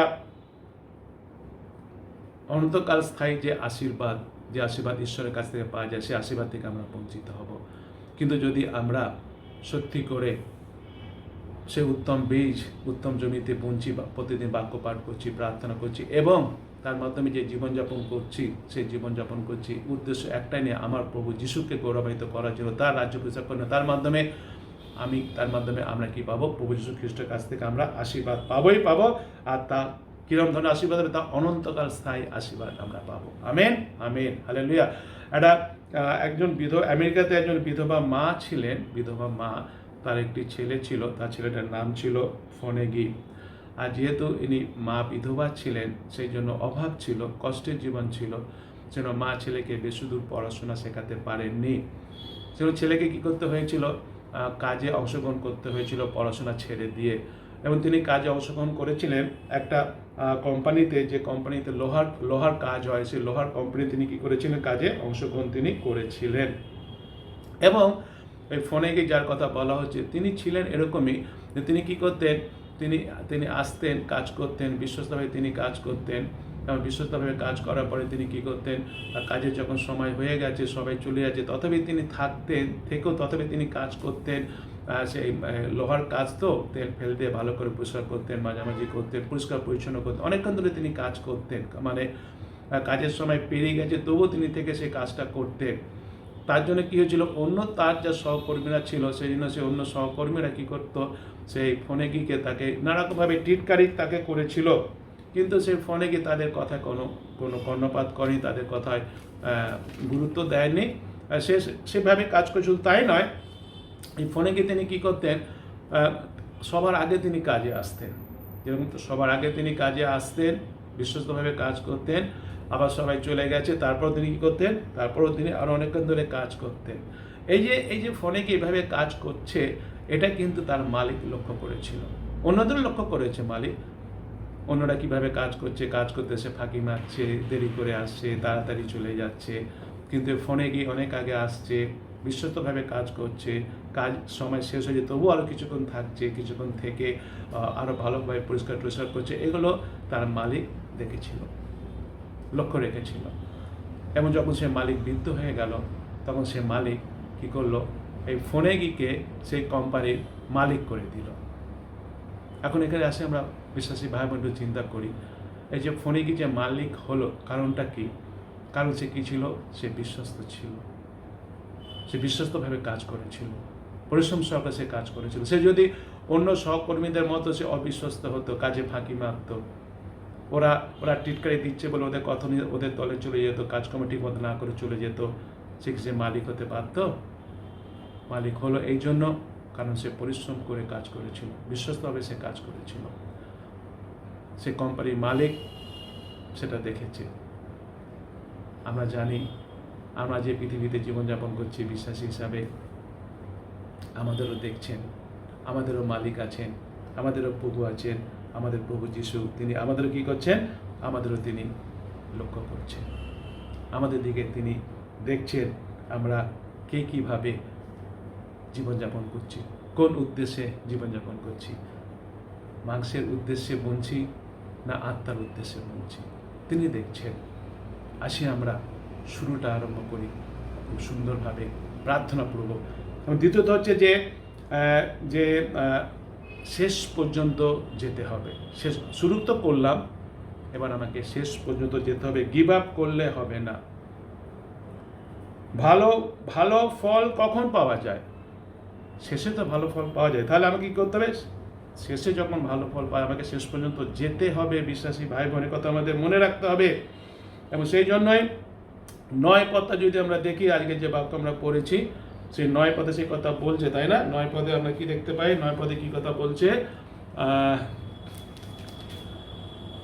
আর আইস আমরা সৎকর্ম করিতে করিতে নিরুৎসাহ না হই, কেননা ক্লান্ত না হইলে যথা সময়ে শস্য পাইবে। এই যে কথা এখানে বলা হচ্ছে, দুটো বিষয় হচ্ছে নিরুৎসাহ ও ক্লান্ত না হই। এই দুটো বিষয় এখানে আমরা দেখতে পাচ্ছি। এই দুটো বিষয় কেন এখানে বলা হয়েছে যে যেন আমরা নিরুৎসাহিত ক্লান্ত না হই? কেননা বেশিরভাগ মানুষেরা এই যে ম্যারাথন দৌড়ের কথা বলা হলো, যে যখন আরম্ভ করে প্রচুর মানুষেরা আরম্ভ করে, সেই জন্য আরম্ভ জায়গাতে একসাথে দাঁড়াতে পারে না এত মানুষ, কিন্তু শেষ লাইনে গিয়ে দেখা যায় যে খুব অল্প জনই এসে কী করেছে? সমাপ্ত করেছে। এই যে বেশিরভাগ মানুষেরা যারা ম্যারাথনের দৌড়ে অংশগ্রহণ করে মাঝপথে ছেড়ে দেয়। তারা কেন মাঝপথে তারা ছেড়ে দেয়? কেন? তারা নিরুৎসাহিত, তারা ক্লান্ত হয়ে যায়, সেই জন্য তারা ছেড়ে দেয়।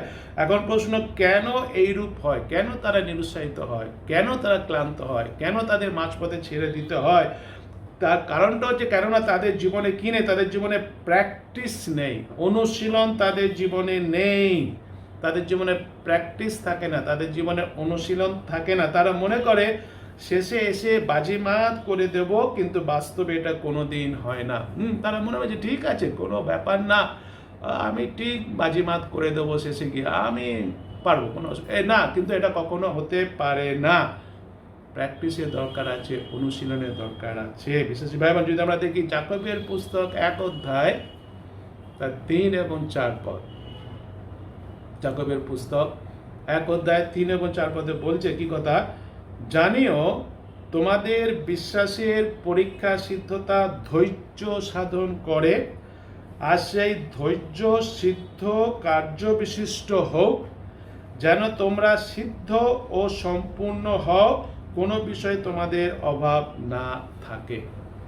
এই যে ম্যারাথন দৌড়ের কথাটা বারবার চলে আসছে। ম্যারাথন দৌড়ে এই যে নিরুৎসাহিত ক্লান্ত হয়, আগেই বলছি, কারণ তাদের জীবনে কি নেই? তারাই হয় যাদের জীবনে কি থাকে না?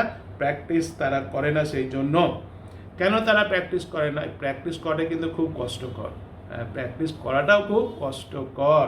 এই কষ্টকর করে তারা কি করতে চায় না? প্র্যাকটিস করতে চায় না। কারণ তারা কি করতে চায় না? কষ্ট তারা করতে চায় না, তারা বাজিমাত করে দিতে চায় কষ্ট না করে। আর আমাদের এখানে ভালো করে এখানে বুঝতে হবে যে কষ্ট করতে চায় না বলে তাদের কি তৈরি হয় না? তাদের ধৈর্যও তৈরি হয় না। কারণ ধৈর্য দরকার তো, এটা দৌড়টা হচ্ছে লম্বা দৌড়, ধৈর্যের দরকার, কিন্তু তারা প্র্যাকটিস করছে না, তাদের কি হচ্ছে না? তাদের ধৈর্য তৈরি হয় না। আর প্রথমে আমি বলেছি না, আমরা যে বিশ্বাসী, আমাদের বিশ্বাসীর জীবন হচ্ছে কি? দৌড়ের জীবন। এবং বিশ্বাসীদের দৌড়ের জীবনটা, যে ম্যারাথন যে দৌড়, এর থেকেও কিন্তু আরও লম্বা দৌড়। বিশ্বাসীদের জীবনের দৌড়টা হচ্ছে ম্যারাথন দৌড়ের থেকে আরও লম্বা দৌড়। আমাদের আরও অনেক ধৈর্যের দরকার আছে, ধৈর্যের দরকার আছে। বিশ্বাসী জীবনে অনেক ধৈর্যের দরকার আছে বিশ্বাসী ভাই বোন, আর সেই জন্য প্র্যাকটিসের দরকার আছে। ধৈর্য আমরা পড়ছি না, আমরা পড়লাম না যেখানে জাকবের পুস্তক 1:3-4 পদে সে কথা বলছে, প্র্যাকটিস করার আমাদের দরকার আছে বিশ্বাসী ভাই বোন। প্র্যাকটিস আমাদের করতে হবে বিশ্বাসী ভাই বোন। কিন্তু কি আমাদের প্র্যাকটিস করতে হবে? ম্যারাথন যারা দৌড়াবে তারা তো দৌড় প্র্যাকটিস করবে, কিন্তু আমরা বিশ্বাসীর যে দৌড়, সেই বিশ্বাসীর দৌড়ে কি প্র্যাকটিস করতে হবে? প্রথমে তো বলছি কি করতে হবে? বাইবেল পড়তে হবে, প্রার্থনা করতে হবে, এগুলো প্র্যাকটিস করতে হবে আমাদের। সময় নেই করতে হবে না, করতে হবে। বাইবেল পড়তে হবে, প্রার্থনা করতে হবে। আমরা বলি বিবিবি মানে বাইবেল বিফোর ব্রেকফাস্ট। হ্যাঁ, এগুলো আমাদের প্র্যাকটিস করতে হবে। সহজ বিষয় নয় এগুলো, নিশ্চয়ই এগুলো সহজ বিষয় নয়। এগুলো ভোরবেলা ঘুম থেকে ওঠা সহজ বিষয়? ভোরবেলা ঘুম থেকে ওঠা সহজ বিষয় নয়। রাতেরবেলা সে নাইট প্রেয়ার অংশগ্রহণ করা, রাত জেগে প্রার্থনা করা কিন্তু সহজ বিষয়? এগুলো সহজ বিষয় নয়। এতে কষ্ট আছে, নিশ্চয়ই এতে কষ্ট আছে, কিন্তু করতে হবে বিশ্বাসী ভাই বোন। ধৈর্য তৈরি করার জন্য, বিশ্বাসে স্থির থাকার জন্য, শেষ পর্যন্ত যাওয়ার জন্য। যদি আমরা এগুলো না করি, আর সময় নেই, করতে পারছি না, সারাদিন পরিশ্রম করছি, ক্লান্ত পরিচয় করতে পারছি না, আজকে করবো না কালকে, এই মনোভাব যদি আমাদের আজকে করবো না কালকে করবো, প্রত্যেকদিন এই একই কথা বলবো, আজকে করবো না কালকে করবো, আজকে করবো না কালকে করবো, কিন্তু এইভাবে আমরা কি করব? আমরা আস্তে আস্তে সরে যাব, আস্তে আস্তে আমরা হারিয়ে যাব, শেষ পর্যন্ত আমরা যেতে পারবো না। সেজন্য শেষ পর্যন্ত স্থির থাকার জন্য, অনন্তকালীন পুরস্কার পাওয়ার জন্য প্রত্যেককে আমাদের এই প্র্যাকটিস করতে হবে। বাইবেল পড়া প্র্যাকটিস করতে হবে, প্রার্থনা করা প্র্যাকটিস করতে হবে, বাইবেল ফর ব্রেকফাস্ট সেটা তৈরি করার চেষ্টা করতে হবে, প্র্যাকটিস আমাদের করতে হবে। শুক্রবার রাতের বেলা নাইট প্রেয়ার করে জেগে থেকে প্রার্থনা করা প্র্যাকটিস করতে হবে। রবিবার উপাসনা আমাদের আসতে হবে, উপাসনা আমাদের অংশগ্রহণ করতে হবে, বুধবার আমাদের উপাসনাতে অংশগ্রহণ করতে হবে। তাছাড়া আরও অনেক বিষয় আছে আমাদের, জানি সমিতি আছে আমাদের, গৃহমণ্ডলী আছে আমাদের, সেল গ্রুপ আছে আমাদের, এই সমস্ত কিছুতে আমাদের কী করতে হবে? অংশগ্রহণ করতে হবে। শেষ পর্যন্ত আমাদের স্থির থাকতে হবে। শেষ পর্যন্ত আরম্ভ করেছি খুব ভালো, কিন্তু শেষ পর্যন্ত স্থির থাকতে হবে, গিভ আপ করে দিলে হবে না। কিন্তু তার জন্য আমাদের কী করতে হবে? প্র্যাকটিস করতে হবে। আরও বেশি করে বাইবেল পড়ে আসি আমরা, আরও বেশি করে প্রার্থনায় সময় দিয়ে আসি আমরা, এবং আমার জীবনে প্র্যাকটিস করি বাইবেল বিফোর ব্রেকফাস্ট, ভোরবেলা উঠে আসি আমরা, রাতের বেলা জেগে প্রার্থনা করি আসি আমরা, সেই বিষয়ে আমরা মনে রাখি। এবং তৃতীয়ত হচ্ছে যে পরিষ্কার লক্ষ্য আমার থাকতে হবে। পরিষ্কার লক্ষ্য, শেষ পর্যন্ত যাওয়ার জন্য, পুরস্কার পাওয়ার জন্য আমাকে কী করতে হবে? আমার পরিষ্কার লক্ষ্য থাকতে হবে শেষ পর্যন্ত। এই পরিষ্কার লক্ষ্য যদি আমার থাকে, তাহলে আমি কী করতে পারবো? শেষ পর্যন্ত আমি দৌড়াতে পারবো। অর্থাৎ আমাদের সেই লক্ষ্যটা কি? যে ভালো দিন আসবেই, কষ্ট দূর হবেই, এই বিষয়ে পরিষ্কার লক্ষ্য থাকতে হবে। পরিষ্কার ভালো দিন আসবেই। আমরা সেই বললাম না, সেই বিধবা এবং সেই বিচারকর্তা, সে উদাহরণ যে পৌঁছে খ্রিস্ট দিয়েছিলেন, হ্যাঁ তিনি অন্যায়ের প্রতিকার করবেন, ভালো দিন আসবেন, সেই বিশ্বাস আমাকে রাখতে হবে। পরিষ্কার লক্ষ্য আমাকে রাখতে হবে যে আমি পুরস্কার পাবো, বিশ্বাস থেকে আমি শেষ পর্যন্ত কী করবো? দৌড়ে যাব। ভালো বিষয়তে, ঈশ্বরের রাজ্যের বিষয় আমাকে দৃষ্টি রাখতে হবে, এই জগতের বিষয়ের দিকে দৃষ্টি রাখলে হবে না। পরিষ্কার লক্ষ্য রাখতে হবে, ঈশ্বরের রাজ্যের দিকে দৃষ্টি রাখতে হবে, যিশুর দিকে আমাদের দৃষ্টি রাখতে হবে। যিশু আসছেন, তিনি আসবেন, তিনি সমস্ত অন্যায়ের প্রতিকার করবেন, ভালো দিন আসবে, কষ্ট দূর হবে। হালেলুয়া! এই লক্ষ্য যেন আমাদের থাকে। এবং আরেকটা বিষয় হচ্ছে পুরস্কার বিষয় আমাকে আসা। হ্যাঁ, পুরস্কার আমি পাবো। বিশ্বাস হিসেবে যখন দৌড় আরম্ভ করেছি, যারা দৌড়বিদ হয়, যারা দৌড় আরম্ভ করে, তাদের লক্ষ্য থাকে কি? পুরস্কার আমাকে পেতে হবে, পুরস্কার আমাদের পেতে হবে। বিশ্বাস হিসেবে সেই লক্ষ্য আমাদের রাখতে হবে। 2 তিমথিও তার 2:5 পদে কি কথা বলে? 2 তিমথিও 2:5 পদ আসে, আমরা বার করি।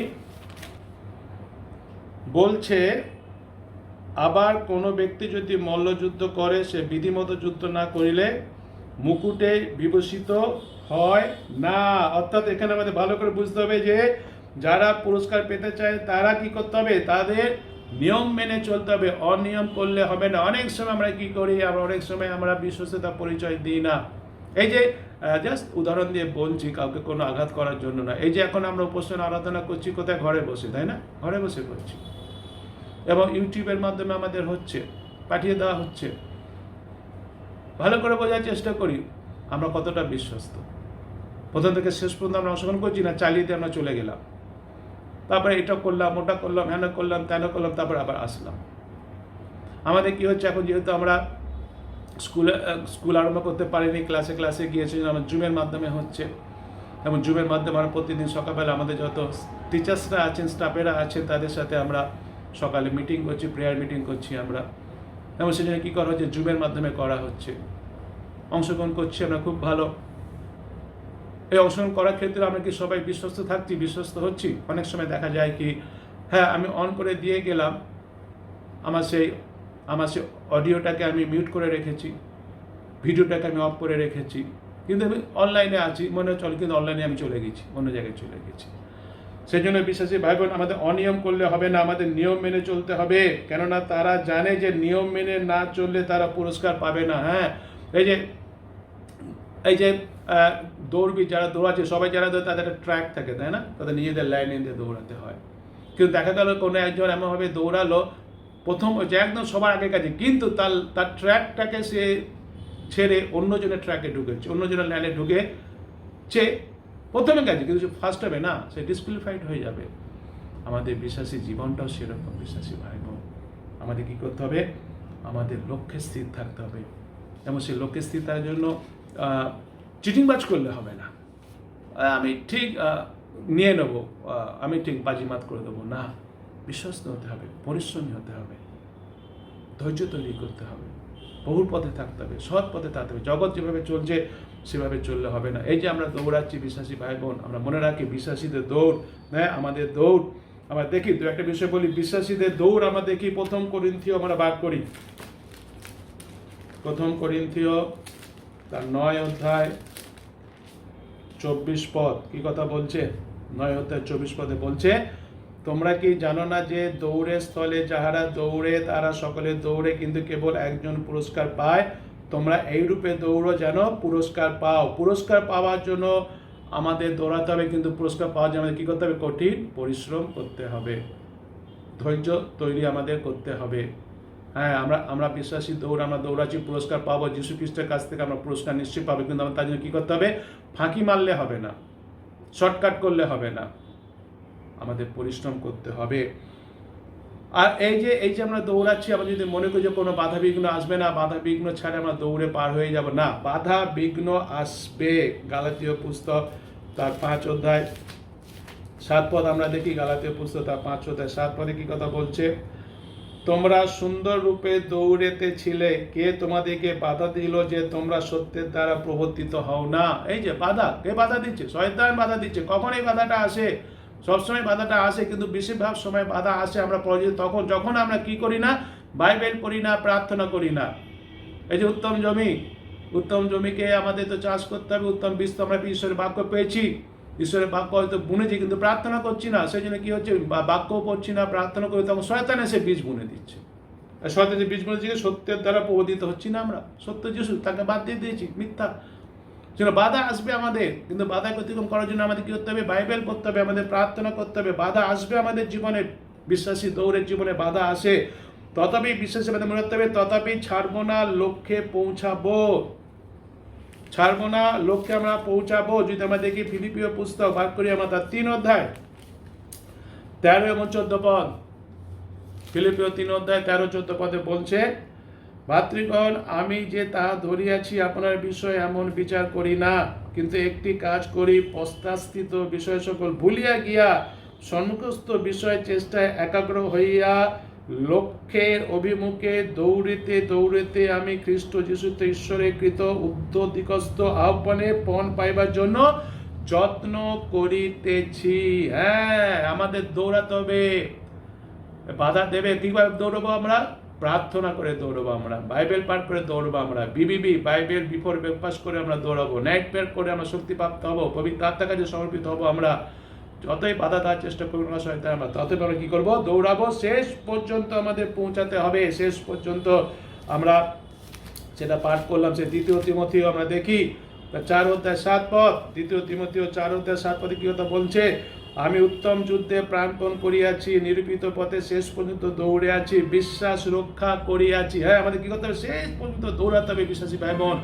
আসবে নানা রকম ভাবে কষ্ট আসবে, তাড়না আসবে, আমাদের বাধা আসবে, আমাদের বাধা আসছে জীবনে নানা রকম ভাবে। আমাদের জীবনে আমাদের বিশ্বাসী বেশি অভিজ্ঞতা আমাদের আছে।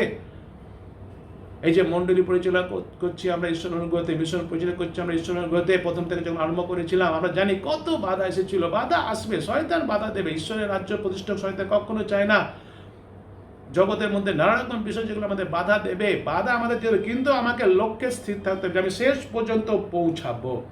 হ্যাঁ, বিশ্বাসে আমাকে স্থির থাকতে হবে। কারণ আমাকে কি পেতে হবে? পুরস্কার আমাকে পেতে হবে। পুরস্কার আমি পাবো। 8 পদে সেই কথা বলছে, 2 তিমোথেও 4 অধ্যায় 8 পদে কি বলছে?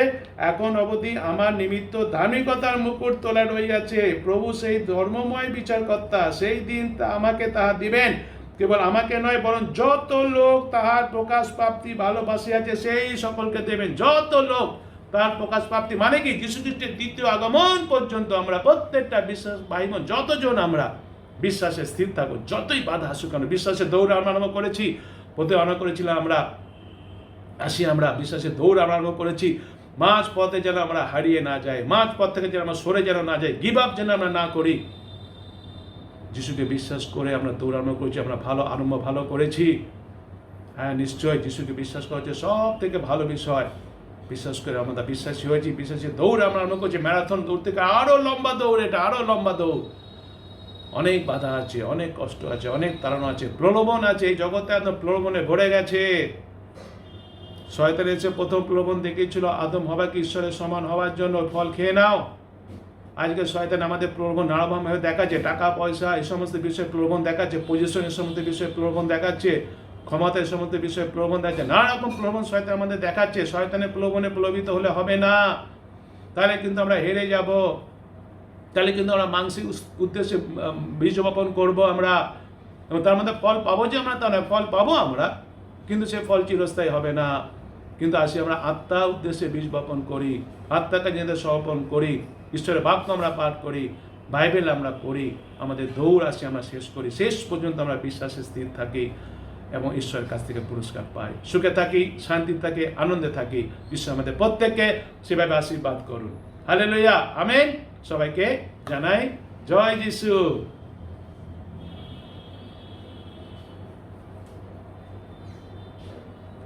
আসি বিশ্বাসী ভাই বোন, এখন আমরা সবাই মিলে গান করব ঈশ্বরের উদ্দেশ্যে, এবং গানের সময় দান সংগ্রহ করব। দান সংগ্রহের গান আমরা করি, সবাই মিলে দান সংগ্রহ করি। আসি আমরা,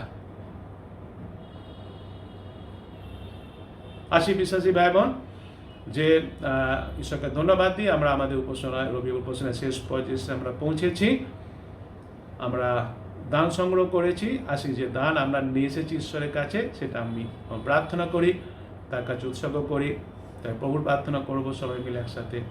আমি আশীর্বচন দেব, তারপরও আমরা সবাই মিলে নিজেদের জন্য ব্লেসিং চেয়ে নেব, নিজের মাথায় হাত রেখে প্রার্থনা করব। এইভাবে আসি আমরা রবি উপাসনা আমরা শেষ করি, প্রার্থনা করি। প্রভু যিশু, তোমার ধন্যবাদ, মহিমা, গৌরব, প্রশংসা করি। সুন্দর বাক্য তুমি দিয়েছো, আজকে সে বাক্য আমরা পেয়েছি, সেজন্য তোমাকে ধন্যবাদ করি। হ্যাঁ প্রভু যিশু, তোমাকে ধন্যবাদ করি, তুমি আমাদের সেই নতুন সৃষ্টি করেছো। আমরা তোমাকে বিশ্বাস করার মাধ্যমে আমাদের হৃদয় নতুন হয়েছে, অর্থাৎ নতুন জমি আমরা পেয়েছি, উত্তম জমি আমাদের হৃদয়ে আমরা পেয়েছি। প্রভু সেই জন্য তোমাকে ধন্যবাদ করি। উত্তম বীজও তুমি আমাদের দিয়েছো, তোমার সেই বাক্য পৌঁছু, তোমাকে ধন্যবাদ দিই। আশীর্বাদ করো যেন সেই উত্তম বীজ যেন সবসময় আমরা যেন বপন করি আমাদের সেই হৃদয় উত্তম জমিতে। সেই জন্য প্রত্যেক দিন যেন আমরা বাইবেল পড়ি, যেন ভুলে না যাই প্রভু। এবং প্রভু সেটাকে, সেই পশু উত্তম বীজকে যত্ন নিতে হবে, জল দিতে হবে, সেজন্য প্রার্থনা করতে হবে। প্রত্যেক দিন যেন আমরা প্রার্থনা করে পশু এই বাইবেল পড়ে এবং প্রার্থনা করা যেন আমাদের জীবনে যেন কোনোদিন আমরা ভুলে না যাই প্রভু যিশু। না, যতই কাজ আমাদের থাকুক না কেন, যতই ব্যস্ত আমরা থাকি না কেন প্রভু যিশু, এই বাইবেল পড়া, প্রার্থনা করা, এই দুটো বিষয় যেন আমাদের জীবনে আমরা অনুশীলন করতে পারি প্রভু যিশু। হ্যাঁ প্রভু যিশু, এটা আমাদের জীবনে করতেই হবে প্রভু যিশু। যেন কখনো কোনো দিন যেন আমাদের যেন এই বাইবেল পড়া, প্রার্থনা করা থেকে যেন কোনোদিন আমরা সরে যেন না যাই প্রভু যিশু। চলুক তুমি দয়া করে কৃপা করো, সঙ্গে সঙ্গে আমাদের আশীর্বাদ করো। আসি বিশ্বাসী ভাই বোন, এখন আমরা সবাই মিলে গান করব ঈশ্বরের উদ্দেশ্যে, এবং গানের সময় দান সংগ্রহ করব। দান সংগ্রহের গান আমরা করি, সবাই মিলে দান সংগ্রহ করি। আসি আমরা, সবাইকে জয় যিশু।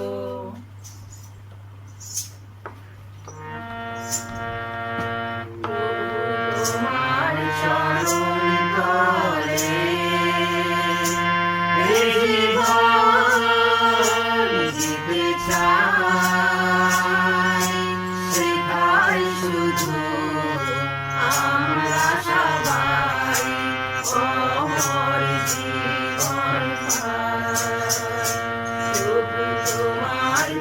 চরণ তলে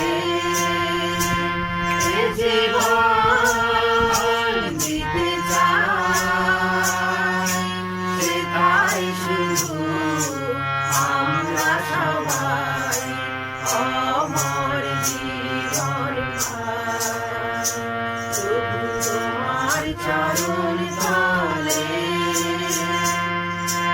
অনুসারী তোমার যারা মরে না তো প্রভু তারা অনুসারী তোমার যারা মরে না তো প্রভু তারা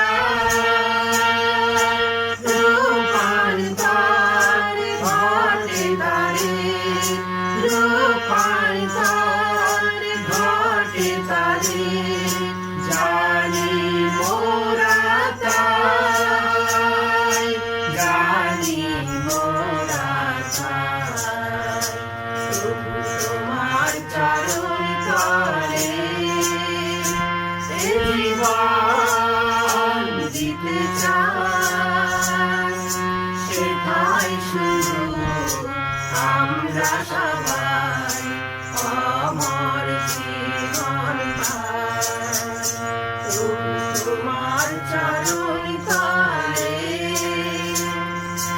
মৃত্যুর ঘোর ভেঙে দিয়ে খুশি জীবন দিয়ে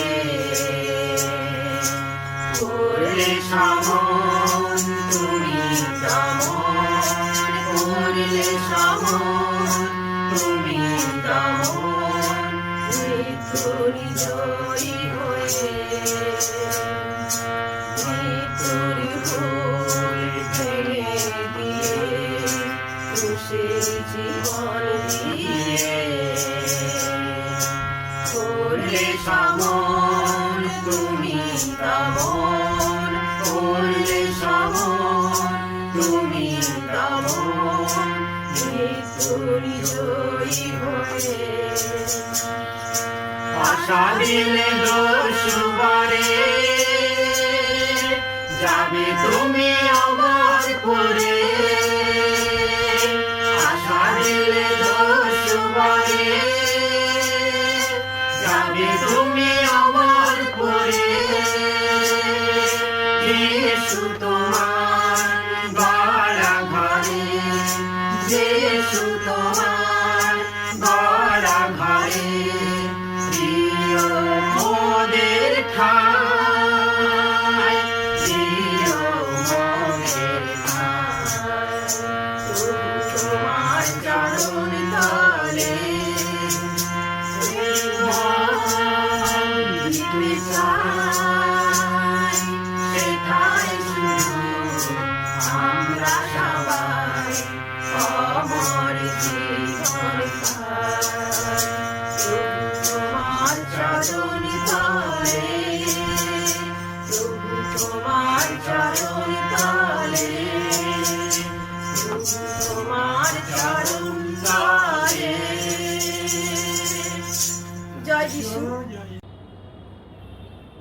আশি বিশ্বাসী ভাই বোন যে ঈশ্বরকে ধন্যবাদ দিই আমরা আমাদের উপাসনায় রবি উপাসনায় শেষ পর্যায়ে আমরা পৌঁছেছি আমরা দান সংগ্রহ করেছি আসি যে দান আমরা নিয়ে এসেছি ঈশ্বরের কাছে সেটা আমি প্রার্থনা করি তার কাছে উৎসর্গ করি তাই প্রভুর প্রার্থনা করব সবাই মিলে একসাথে আমি আশীর্বচন দেব তারপরও আমরা সবাই মিলে নিজেদের জন্য ব্লেসিং চেয়ে নেব নিজের মাথায় হাত রেখে প্রার্থনা করব এভাবে আসি আমরা রবি উপাসনা আমরা শেষ করি প্রার্থনা করি প্রভু যিশু তোমার ধন্যবাদ মহিমা গৌরব প্রশংসা করি সুন্দর বাক্য তুমি দিয়েছো আজকে সে বাক্য আমরা পেয়েছি সেজন্য তোমাকে ধন্যবাদ করি হ্যাঁ প্রভু যিশু তোমাকে ধন্যবাদ করি তুমি আমাদের সেই নতুন সৃষ্টি করেছো আমরা তোমাকে বিশ্বাস করার মাধ্যমে আমাদের হৃদয় নতুন হয়েছে অর্থাৎ নতুন জমি আমরা পেয়েছি উত্তম জমি আমাদের হৃদয় আমরা পেয়েছি প্রভু সেজন্য তোমাকে ধন্যবাদ করি উত্তম বীজও তুমি আমাদের দিয়েছো তোমার সেই বাক্য পৌঁছু তোমাকে ধন্যবাদ দিই আশীর্বাদ করো যেন সেই উত্তম বীজ যেন সবসময় আমরা যেন বপন করি আমাদের সেই হৃদয় উত্তম জমিতে সেই জন্য প্রত্যেক দিন যেন আমরা বাইবেল পড়ি যেন ভুলে না যাই প্রভু এবং প্রভু সেটাকে সেই পশু উত্তম বীজকে যত্ন নিতে হবে জল দিতে হবে সেজন্য প্রার্থনা করতে হবে প্রত্যেক দিন যেন আমরা প্রার্থনা করে পশু এই বাইবেল পড়ে এবং প্রার্থনা করে যেন আমাদের জীবনে যেন কোনোদিন আমরা ভুলে না যাই প্রভু যিশু। না, যতই কাজ আমাদের থাকুক না কেন, যতই ব্যস্ত আমরা থাকি না কেন প্রভু যিশু, এই বাইবেল পড়া, প্রার্থনা করা, এই দুটো বিষয় যেন আমাদের জীবনে আমরা অনুশীলন করতে পারি প্রভু যিশু। হ্যাঁ প্রভু যিশু, এটা আমাদের জীবনে করতেই হবে প্রভু যিশু। যেন কখনো কোনো দিন যেন আমাদের যেন এই বাইবেল পড়া, প্রার্থনা করা থেকে যেন কোনো দিন আমরা সরে যেন না যাই প্রভু যিশু।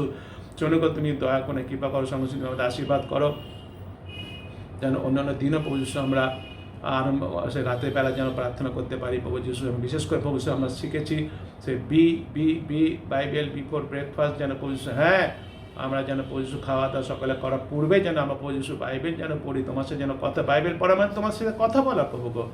বাইবেল পড়ার মানে তো তোমার চরণতলে বসা প্রভু গো, তোমার চরণতলে বসা মানে তো জীবনের সাথে উত্তম বিষয়, তুমি সে কথা বলেছো প্রভু যিশু। সে আশীর্বাদ তুমি আমাদের মণ্ডলী প্রত্যেকটা বিশ্বাসী ভাই বোনকে তুমি করো, যেন যে দৌড় আমরা আরম্ভ করেছি বিশ্বাসী দৌড় প্রভু যিশু, যেন সেই দৌড়ে অনেক বাধা আছে, কষ্ট আছে, ক্লেশ আছে, তথাপি যেন আমরা গিভ আপ যেন না করে দিই প্রভু যিশু। এই বিশ্বাসের দৌড়ে যেন শেষ পর্যন্ত আমরা যেতে পারি, পুরস্কার পাবোই আমরা সেই বিশ্বাসে প্রভু যিশু। নিজেদের শক্তি তো নেই, তোমার শক্তি, সেই পবিত্রতার শক্তি তুমি আমাদের দিয়েছো, তোমাকে ধন্যবাদ দিই প্রভু যিশু। সেই পবিত্রতার শক্তিতে যেন আমরা দৌড়তে পারি, আমরা যেন আমাদের জীবনটাকে সম্পূর্ণভাবে পবিত্রতার কাছে সমর্পণ করতে পারি প্রভু যিশু। পবিত্র আত্মার যেন আমরা বাধ্য হতে পারি প্রভু যিশু, তোমার বাক্যের যেন আমরা বাধ্য হতে পারি, কোনো অজুহাত যেন আমরা না দেখে প্রভু যিশু। আমাদের জীবনে প্রচুর অজুহাত আছে, তুমি আমাদের ক্ষমা করো ও প্রভু যিশু। তুমি আমাদের প্রশংসাকারী বিশ্বাসী তৈরি করো, তুমি আমাদের ধন্যবাদকারী বিশ্বাসী তৈরি করো, তুমি আমাদের কৃতজ্ঞতা বিশ্বাসী তৈরি করো, তুমি আমাদের নিঃস্বার্থপর বিশ্বাসী তৈরি হতে সাহায্য করো প্রভু যিশু। যেন আমাদের মধ্যে কোনো স্বার্থপর যেন না থাকে প্রভু যিশু, যেন আমরা যা কিছু করব যেন তোমার গৌরব হয়, সেই কাজই যেন করি আমরা প্রভু গো। তোমার রাজ্য প্রতিষ্ঠা হয় সেই কাজই যেন আমরা করিব, সেই উদ্দেশ্য যেন আমাদের জীবনে থাকে প্রভু যিশু। যাই করি না কেন প্রভু, হ্যাঁ ভালো চাকরি করব নিশ্চয়ই, অনেক টাকা পয়সা উপায় করবো নিশ্চয়ই, কিন্তু উদ্দেশ্য হবে তোমার গৌরব করা, তোমার রাজ্য প্রতিষ্ঠা করা, সেটা যেন আমরা করতে পারবো। স্বার্থপরের মতো শুধু নিজের জন্য যেন না করি প্রভু যিশু। সে দয়া করে কিংবা তুমি আমাদের করো, আশীর্বাদ করো, তুমি আমাদের অনেক আশীর্বাদ করছো। তোমাকে আমরা ধন্যবাদ দিয়ে শেষ করতে পারি না। কতদিন ধরে আমরা লকডাউনে বাড়িতে বসে আছি, 4 মাস হয়ে গেছে প্রভু যিশু, তবু প্রভু আমাদের কোনো কিছু অভাব নেই প্রভু যিশু। তুমি আমাদের সব দিয়েছো, সব দিচ্ছ, যতটা প্রয়োজন তুমি দিচ্ছ প্রভু যিশু। তুমি ইসরায়েল জাতিকে দিয়েছিলে মরুভূমির মধ্যে পশু, যতটা প্রয়োজন সে মান্না তুমি দিয়েছিলে প্রভু যিশু। হ্যাঁ তুমি দিয়েছিলে প্রভু যিশু, তোমাকে ধন্যবাদ দিই। সেভাবে তুমি আমাদের দিচ্ছ, তোমাকে ধন্যবাদ দিই প্রভু যিশু। সুস্থ রেখেছো, তোমাকে ধন্যবাদ দিই প্রভু যিশু। করোনা ভাইরাস থেকে সুরক্ষিত রেখেছো, তোমাকে ধন্যবাদ দিই প্রভু যিশু। অন্যান্য অসুখ বিসুখ থেকে সুরক্ষিত রেখেছো, তোমাকে ধন্যবাদ দিই প্রভু যিশু। ধন্যবাদ দিই, ধন্যবাদ দিই, ধন্যবাদ দিই, ধন্যবাদ দিই প্রভু যিশু। আমরা পশু কিছু দান তোমার এই ভান্ডারে এনেছি। তুমি হচ্ছে অন্তর্যামী, জীবন আমাদের জীবন তোমার প্রভু যিশু। তুমি তোমার রক্ত দিয়ে তুমি আমাদের কিনে নিয়েছো প্রভু যিশু। এই জীবনের মালিক তুমি, এই জীবনের প্রভু তুমি যিশু। তুমি আমাদের ব্যবহার করো সেভাবে, যেভাবে তুমি আমাদের ব্যবহার করতে চাইছো, আমরা যেন তোমাকে সেভাবে ব্যবহার করতে দিই আমরা যেন প্রভু যিশু। অহংকার যেন না করি প্রভু যিশু, নত নম্র যেন হয়ে পৌঁছে, তোমার বাধ্য যেন হতে পারি পৌঁছে। আমরা বিশ্বাস করি এই জীবন যখন তোমার হাতে যাবে, তখন এই জীবন সঠিকভাবে ব্যবহৃত হবে। তুমি কখনো আমাদের ভুলভাবে ব্যবহার করবে না প্রভু যিশু। ব্যবহার করো পৌঁছে আমাদের প্রত্যেকের জীবন, আমাদের প্রত্যেকের জীবনের মাধ্যমে তোমার নামকে তুমি গৌরবান্বিত করো, মহিমান্বিত করো, তোমার রাজ্য তুমি প্রতিষ্ঠা করো প্রভু যিশু। আশীর্বাদ করো সবাইকে, তুমি আশীর্বাদ করো প্রভু। একবার প্রার্থনা করো করোনা ভাইরাসটাকে তুমি যিশুর নামে একদম থামিয়ে দাও প্রভু যিশু। অনেক জায়গায় ছড়িয়ে যাচ্ছে প্রভু যিশু, প্রত্যেকটা পাড়ায় পাড়ায় ছড়িয়ে যাচ্ছে প্রভু যিশু। তুমি দয়া করো নাসরিত যিশু, তুমি দয়া করো, তুমি দয়া করো, দয়া করো নাসরিত যিশু। করোনা ভাইরাসটাকে একদম যিশুর নামে ধ্বংস করে দাও, শেষ করে দাও প্রভু যিশু। যারা আক্রান্ত হয়েছে তুমি তাদের যিশুর নামে ভালো করে দাও প্রভু যিশু। আমরা যারা সুস্থ, তুমি আমাদের সুস্থ রাখো প্রভু যিশু। আর যেন আক্রান্ত কেউ যেন না হয় প্রভু যিশু। প্রভু যিশু এই বিপদের মধ্যে যারা তাদের জীবনে ঝুঁকি নিয়ে কাজ করছে, ডাক্তাররা আছেন, নার্সরা আছেন, আয়েরা আছেন, স্বাস্থ্যকর্মীরা আছেন, সেবা কর্মীরা আছেন, সাফাই কর্মীরা আছেন, পুলিশ কর্মীরা আছেন, তাদের সবাইকে তুমি সুরক্ষিত রাখো প্রভু যিশু, রাখো প্রভু যিশু, রাখো প্রভু যিশু। আমাদের মন্ডলী ভাই বোনরা তারা প্রভু হাসপাতালে নার্সিংহোমে কাজ করে, তার সবাইকে তুমি সুরক্ষিত রাখো প্রভু যিশু। মন্ডলী মিশনে প্রত্যেকটা ভাই বোনকে তুমি সুরক্ষিত রেখেছো, তোমাকে ধন্যবাদ দিই। সুরক্ষিত রাখো প্রভু যিশু। যা কিছু পরি তুমি যুগিয়ে দিয়েছো, তোমাকে ধন্যবাদ দিই। তুমি যুগে দেবে বিশ্বাস করে, তোমাকে ধন্যবাদ দিই প্রভু যিশু, ধন্যবাদ দিই প্রভু যিশু। সমস্ত অভাব তুমি দূর করে দাও প্রভু যিশু। প্রত্যেকটা বিশ্বাসী ভাই বোনের পরিবারে তুমি তোমার শান্তি দাও, তুমি আনন্দ তুমি দাও প্রভু যিশু। যদি কোনো ভুল বোঝাবুঝি থাকে পরিবারে কারোর সাথে কারোর প্রতি, সেই ভুল বোঝাবুঝি তুমি যিশুর নামে দূর করে দাও। ছেলে মেয়েদের সাথে মা বাবার কোনো ভুল বোঝাবুঝি থাকে তুমি যিশুর নামে দূর করে দাও। প্রত্যেকটা পরিবার যেন তোমার শান্তির পরিবার হয়, তোমার আনন্দের পরিবার হয়, তোমার আশীর্বাদের পরিবার হয়, তোমার আশীর্বাদের আকরের পরিবার হয়, আর তোমার সাক্ষীর যেন পরিবার হয় প্রভু গো। সে অনুগ্রহ দয়া করে কৃপা করো। সকল ধন্যবাদ, মহিমা, গৌরব, প্রশংসা তোমাকে দিয়ে ধন্যবাদ সহকারে এই প্রার্থনা যিশুর নামে চাই, আমেন। হে আমাদের স্বর্গস্থ পিতা, তোমার নাম পবিত্র বলিয়া মান্য হোক, তোমার রাজ্য আইসুক, তোমার ইচ্ছা স্বর্গের যেমন এই পৃথিবীতে তেমনই সিদ্ধ হোক। আর আমাদের প্রয়োজনীয় খাদ্য আজ আমাদেরকে দাও, আমরা যেমন আপন আপন অপরাধীকে ক্ষমা করিয়াছি তাদের তুমি আমাদের অপরাধ সকল ক্ষমা করো। আর আমাদেরকে পরীক্ষা দানিও না, কিন্তু মন্দ হইতে রক্ষা করো, কারণ রাজ্য, পরাক্রম, মহিমা যুগে যুগে তোমারই, আমেন। এখন আমাদের প্রভু যীশু খ্রিস্টের অনুগ্রহ, পিতা ঈশ্বরের প্রেম, পবিত্র আত্মা শান্তি, সহভাগিতা, আনন্দ আমাদের মিশন মণ্ডলী গৃহমূল্যিত যত বিশ্বাসী ভাই বোন আছে এবং বিশ্বের যেখানে যত বিশ্বাসী ভাই বোন আছেন তাদের সকলের উপরে এখন থেকে যীশু খ্রিস্টের দ্বিতীয় আগমন পর্যন্ত বিরাজিত হোক, আমেন। হালেলুয়া, সবাইকে জয় যিশু। আসি আমরা বিশ্বাসী ভাই বোন নিজেদের মাথায় হাত রেখে প্রার্থনা করি, বলি প্রভু যিশু তুমি আমাকে সাহায্য করো, এই যে বিশ্বাসের দৌড় আরম্ভ করেছি যেন শেষ পর্যন্ত স্থির থাকি বিশ্বাসে, যেন পুরস্কার পেতে পারি। তার জন্য যেন প্রভু যিশু উত্তম জমি তুমি দিয়েছো আমার হৃদয়কে, তার জন্য তোমাকে ধন্যবাদ দিই। সেই বীজ তুমি দিয়েছো, উত্তম বীজ তোমার বাক্য, যেন প্রত্যেক দিন আমি বাইবেল পড়ি, প্রার্থনা যেন করি প্রভু গো, সেই সাহায্য তুমি আমাকে করো। যেন যেন প্র্যাকটিস করতে পারি প্রভু যিশু, বাইবেল বিফোর ব্রেকফাস্ট, সে আশীর্বাদ তুমি করো প্রভু যিশু। ভোরবেলা যেন উঠতে পারি ঘুম থেকে, তুমি আশীর্বাদ করো প্রভু যিশু, শক্তি দাও। রাতের বেলা যেন প্রভু যিশু প্রার্থনা অংশগ্রহণ করতে পারি, জেগে থেকে প্রার্থনা করতে বেশি শক্তি তুমি দাও, পবিত্রতার শক্তি তুমি দাও প্রভু যিশু। যেন সে পবিত্রতার কাজে নিজেকে সমর্পণ করতে পারি প্রভু যিশু। যেন প্রভু যিশু জীবনের শেষে প্রভু যিশু তোমার সাথে যখন মিলিত হব প্রভু যিশু, যেন তোমার কাছ থেকে সে পুরস্কার যেন পেতে পারি প্রভু যিশু। পৃথিবীতে থাকাকালীন প্রভু যিশু যেন তোমার আশীর্বাদ পেতে পারি, যে আশীর্বাদটা প্রভু যিশু অনন্তকাল স্থায়ী প্রভু যিশু। সে অনুগ্রহ দয়া করে কৃপা করো, সকল ধন্যবাদ।